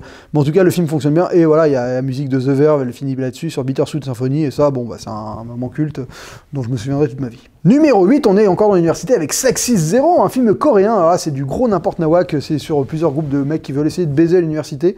Écoutez, c'est très drôle. Alors c'est drôle parce qu'il y a eu un 2 qui est exactement le même que le 1. Enfin, c'est exactement le même schéma, ils reprennent les mêmes schémas, ils changent un tout petit peu les gags, mais on est vraiment très très proche du... Le 1 et le 2 sont vraiment presque les mêmes, c'est très très surprenant. Il y a juste un peu l'univers qui change, on est plus avec des cheerleaders dans le 2. Voilà, je m'en souviens plus trop, je sais qu'il y a des gags rigolos avec un mec qui finit par bouffer du sperme, ou genre des conneries, un peu dégueu. C'est du potache à mort, mais c'est sympa d'avoir ce genre de film fait par les Coréens, quoi. Au moins, j'avais besoin de mettre un film, si j'étais un peu plus calé dans le cinéma indien, je vous aurais mis un teen movie indien. Malheureusement, j'en connais pas. En tout cas, voilà, je vous invite à découvrir Sexy Zero. Ça se mate très très bien pour un public occidental. Enfin, de toute façon, le cinéma coréen est juste extraordinaire. Donc, de toute façon, ils ont rien à... en tant que Français, on n'a aucune leçon à leur donner. Numéro 7, 100 Girls, 100 Girls. J'aime beaucoup ce film. Alors, il a une narration assez efficace, avec ce personnage qui narre tout ça. C'est l'histoire d'un mec qui a couché avec une meuf un soir de panne de courant dans un ascenseur et qui a juste sa culotte, et qui essaie de retrouver quelle meuf avec qui il est, parce que pour lui, il est amoureux de cette meuf dans le campus, et donc il va infiltrer on va dire l'aile des filles dans le campus. Il va donc apprendre à découvrir les filles, et c'est un film qui est pas si con. Qui a plusieurs leçons sur le rapport homme-femme, qui est pas si bête, qui est assez... c'est pas non plus un dissert en philo, hein, mais il révèle pas mal de petits trucs intéressants, et il propose pas mal de théories sur des choses, et j'aime bien les films où les personnages théorisent pas mal, parce que je trouve ça toujours enrichissant. Voilà, ça aborde l'homosexualité, ça aborde le bullying, le harcèlement, le viol, ça aborde... plein de trucs, les tocs, ça aborde les complexes aussi beaucoup. Enfin, ça brasse plein de sujets de manière très ludique, très divertissante, avec une réalisation qui fonctionne bien, voilà, très dynamique, des changements de séquences avec une voix off qui narre tout ça. Enfin, on change des personnages hauts en couleur, décrits par des voix off. On va dire que c'est vraiment le genre de film qui est efficace, quoi, parce que la narration fonctionne bien, cette voix off est divertissante, elle te fait jamais perdre le rythme, et écoutez, c'est vraiment un film que je recommande. Dans les teen movies de college, dans les college movies, c'est pas le plus débile, et c'est de loin pas le plus, on va dire, chiant, qui est vraiment, il vaut le coup. Numéro 6, alors là, on va partir dans ce qu'on fait quand, voilà, les grandes épopées, à la fin du lycée, qu'est-ce qui se passe? On se barre en vacances et on va faire un Eurotrip, voilà, numéro 6, Eurotrip. Alors Eurotrip, c'est l'histoire de Scott qui s'est fait tromper par sa copine, par Matt Damon, et qui, alors qu'il avait planifié un voyage en Europe avec son meilleur pote et plusieurs des potes, quoi. Et ben, il va aller retrouver sa correspondante allemande parce qu'il pensait que c'était un mec, mais en fait, il découvre que c'est une meuf trop bonne qui avait envie de coucher avec lui. Donc, il va faire cette recherche du cul dans les différentes villes européennes. Il va passer par Paris, il va passer par Londres, il va passer par Amsterdam, par Rome, Vatican, je crois, si je ne me trompe pas, voilà. C'est un film très, très... Voilà, on est vraiment dans les teen movies des années 2000, racoleur, qui te met du cul, qui te met des gags un peu à la con, qui est pas hyper bien écrit, avec des séquences grotesques qui te peuvent mettre mal à l'aise. Il y a un moment, il y a un duel avec des robots ridicules. Il y a plein de défauts, mais bon, ça reste lumineux, c'est joyeux, il y a des bonnes musiques de pop-rock qui débarquent, t'as des gags comme ça qui fonctionnent. À un moment, il va se faire, voilà, le mec va se faire violer dans un sex drome là, à Amsterdam, enfin des conneries comme ça, c'est ridicule, et à la fois c'est plutôt rigolo. Donc moi je l'aime bien, je l'ai vu plusieurs fois, je trouve que ça fait partie des films qui sont fun, quoi, qui mangent pas de pain, qui racontent bien là, le délire que tu peux avoir quand tu fais un voyage l'été avec des potes, quoi, et ça fonctionne bien. Par contre, géographiquement, c'est pas terrible du tout. Les mecs, je me rappelle, à un moment, ils sont sur une plage à la Méditerranée, en fait, ils sont en Picardie, enfin, c'est ridicule, leur gestion géographique. Mais écoutez, c'est pas si pire, c'est humainement, il y a quand même des choses un peu douteuses, c'est un peu homophobe sur les bords, et c'est pas très tolérant, mais bon, c'est primaire, quoi, c'est ricain. Hey, America, yeah! Numéro 5, Y tu m'amas tambien, un des premiers films de Alfonso Cuarón, qui n'est pas du tout son premier film, mais un excellent film, un road trip mexicain avec notre ami Gabriel Garcia Bernal, entre deux potes qui vont voyager avec une femme plus âgée vers une plage mexicaine et qui vont avec tout ce rapport à la découverte du corps, de la sexualité. Et très très beau film. Cuarón, il arrive direct à mettre sa patte de mise en scène avec des plans séquences assez impressionnants, alors que tu sens qu'il n'y a pas de thune, quoi. Et je me rappelle d'un plan en voiture où on est dans une autre voiture, on suit leur voiture et il n'hésite pas à laisser la voiture s'éloigner, à la rattraper, à la doubler. Enfin, c'est magistral. J'adore ça. Un film qui parle de la sexualité, qui est assez sulfureux et qui est assez émoustillant aussi, et avec une morale assez intéressante sur l'amitié, sur la manière dont la vie est aussi faite de parenthèses, et qu'il y a des fois, en fait, on peut vivre des expériences tellement fortes qu'on n'arrivera plus jamais à être comme avant, quoi. Ça nous change, et c'est intéressant parce que ça peut arriver dans la vie, des choses comme ça, de vivre des moments très forts avec quelqu'un qu'on pensait, des moments tellement forts que ça peut arrêter une amitié, en fait. On se dit, voilà, c'est comme tout dans la vie, c'est des cycles, hein, ça monte et ça descend, et quand on arrive au top, et ben après c'est qu'une chute jusqu'à par moment le néant. Et ce film raconte ça, et c'est très beau film. Voilà, donc là je suis sur les films, hein, qui racontent des espèces de parenthèses, de vacances vers la fin de l'adolescence, quoi. Le numéro 4, c'est À nous les petites anglaises, un petit film français des années je sais plus combien, sur un mec qui part l'été en classe cours d'anglais en Angleterre et qui va essayer de draguer des Anglais. Au final, c'est plus qu'avec des Français. Je l'ai vu il y a pas longtemps, je m'en souviens plus très bien, je sais plus pourquoi je vous mets dans le top, peut-être pour que vous le découvriez. Ça fait partie de ces films qui colportent ce charme d'une certaine époque, totalement bourgeois à mort, voilà, qui se veut un peu... C'est marrant de voir des filles, c'est un peu voilà l'ancêtre d'un Eurotrip, mais à la touche française dans les années 70, quoi. Je me rappelle, j'ai passé un bon moment en le voyant, mais j'avoue que j'ai très peu de souvenirs. Je me rappelle qu'il y a toute cette espèce de bizarrerie des Anglais, la manière dont on dépeint les familles britanniques, qui est assez péjoratif. Mais à part ça, j'avoue que je pourrais pas vous dire grand chose d'autre sur ce film. Numéro 3, Scott Pilgrim This is the World, donc l'adaptation du comic books par Edgar Wright, qui est un des réalisateurs les plus intéressants actuellement. Et ouais, c'est un teen movie parce qu'on parle de la fin du début de l'adulte, du fait d'être adulte. Alors je crois qu'il est un peu plus vieux quand même, il a plus 19 ans, Scott Pilgrim, en fait il a même 20 et quelques. Écoutez, je l'ai mis dans les teen movies parce que je considère que c'est un film qui est intéressant à voir, visuellement, au niveau du montage, au niveau de la narration, tout ça, ça part dans tous les sens, c'est jonché d'idées, c'est vraiment génial. Après, je vous avoue qu'au niveau de... Il y a un truc, c'est vrai qu'il y a un pote, une fois je l'ai vu avec lui, il m'a dit j'arrive pas à aimer ce film parce que en fait, ça fait partie de ces films où c'est un film où un mec doit défier les 7 ex maléfiques de la fille qu'il convoite. C'est un peu barré, hein, mais ça fonctionne très bien. Et en fait, il y a ce côté où t'as pas d'échelle de valeur quand il se bat contre les ex. T'es tellement dans un monde, en dehors de toute réalité, que t'as du mal à t'attacher à ce qui a de l'importance, ce qui a des conséquences, ou ce qui en a pas. C'est-à-dire que il se prend des coups, est-ce qu'il est fort, est-ce qu'il est pas fort, enfin, je trouve que tout ça est très beau graphiquement, mais j'avoue que j'ai du mal à être à être concerné par ce qui se passe, parce que j'ai l'impression qu'on me donne pas les clés pour tout comprendre, ou pour avoir les échelles de valeur de ce qui se passe. Mais bon, je sais pas si vous comprenez ce que j'essaie d'expliquer, mais en tout cas, en termes de cinématographie, d'utilisation du médium cinéma pour raconter une histoire, c'est hyper intéressant. Il y a une vidéo de Tony Zhou sur Edgar Wright, sur le fait de faire des comédies visuelles, d'utiliser le visuel pour faire rire, et c'est vrai qu'il y arrive très très bien. Il y a des gags que seul lui arrive à faire visuellement, c'est juste énorme. Numéro 2, un film que peu de gens ont vu qui s'appelle I Hope They Serve Beer in Hell, je crois qu'il n'a pas été traduit en français, qui raconte l'histoire d'un connard qui essaye à tout prix d'emmener ses potes un road trip pour aller voir une stripteaseuse naine. Donc c'est débile à souhait, et il y a surtout la plus belle scène de chiasse de l'histoire du cinéma. C'est-à-dire que, allez là, vous juste regardez ce film pour cette scène de chiasse, c'est un truc de malade mental. Encore une fois, on n'est plus vraiment dans le teen movie parce que là, je suis vers la fin, donc on est à l'âge adulte, mais ça raconte un mec qui veut pas passer à l'âge adulte, qui veut pas prendre ses responsabilités, et donc voilà, ça parle de ça un peu, et c'est vraiment, c'est pas parfait, mais il y a des séquences assez, c'est un film rare que t'as pas l'habitude de voir, un film américain, un film d'auteur qui se veut divertissant, mais à la fois assez personnel, sur un teen movie, qui ressemble un peu à un teen movie, qui parle de cul, qui parle à un moment, il y a toute une séquence où le mec te parle d'un plat d'un fast-food, des gaufres d'un fast-food, et il te le décrit, c'est tellement bien foutu, c'est tellement bien joué. Donc voilà, c'est très intéressant. C'est une adaptation d'un bouquin qui est en fait l'adaptation d'un blog d'un mec, d'un connard, à qui lui arrivait plein d'histoires de cons, parce que c'est un connard. et qui raconte ça, quoi, parce que voilà, I hope they serve beer in hell, j'espère qu'ils servent des bières en enfer, voilà, parce que le mec sait qu'il est en enfer, vu que c'est quand même un bon gros connard, et donc ils ont fait un espèce de film pour de ce personnage de mec de connard, quoi, et c'est pas mal, franchement c'est bien. Et le numéro 1, je l'ai mis parce que je l'adore, c'est Everybody Wants Some de Richard Linklater, donc là on est sur les 3 premiers jours à l'université avant que les classes commencent d'un groupe d'étudiants qui font partie de l'équipe de baseball, donc ils vivent dans la même maison.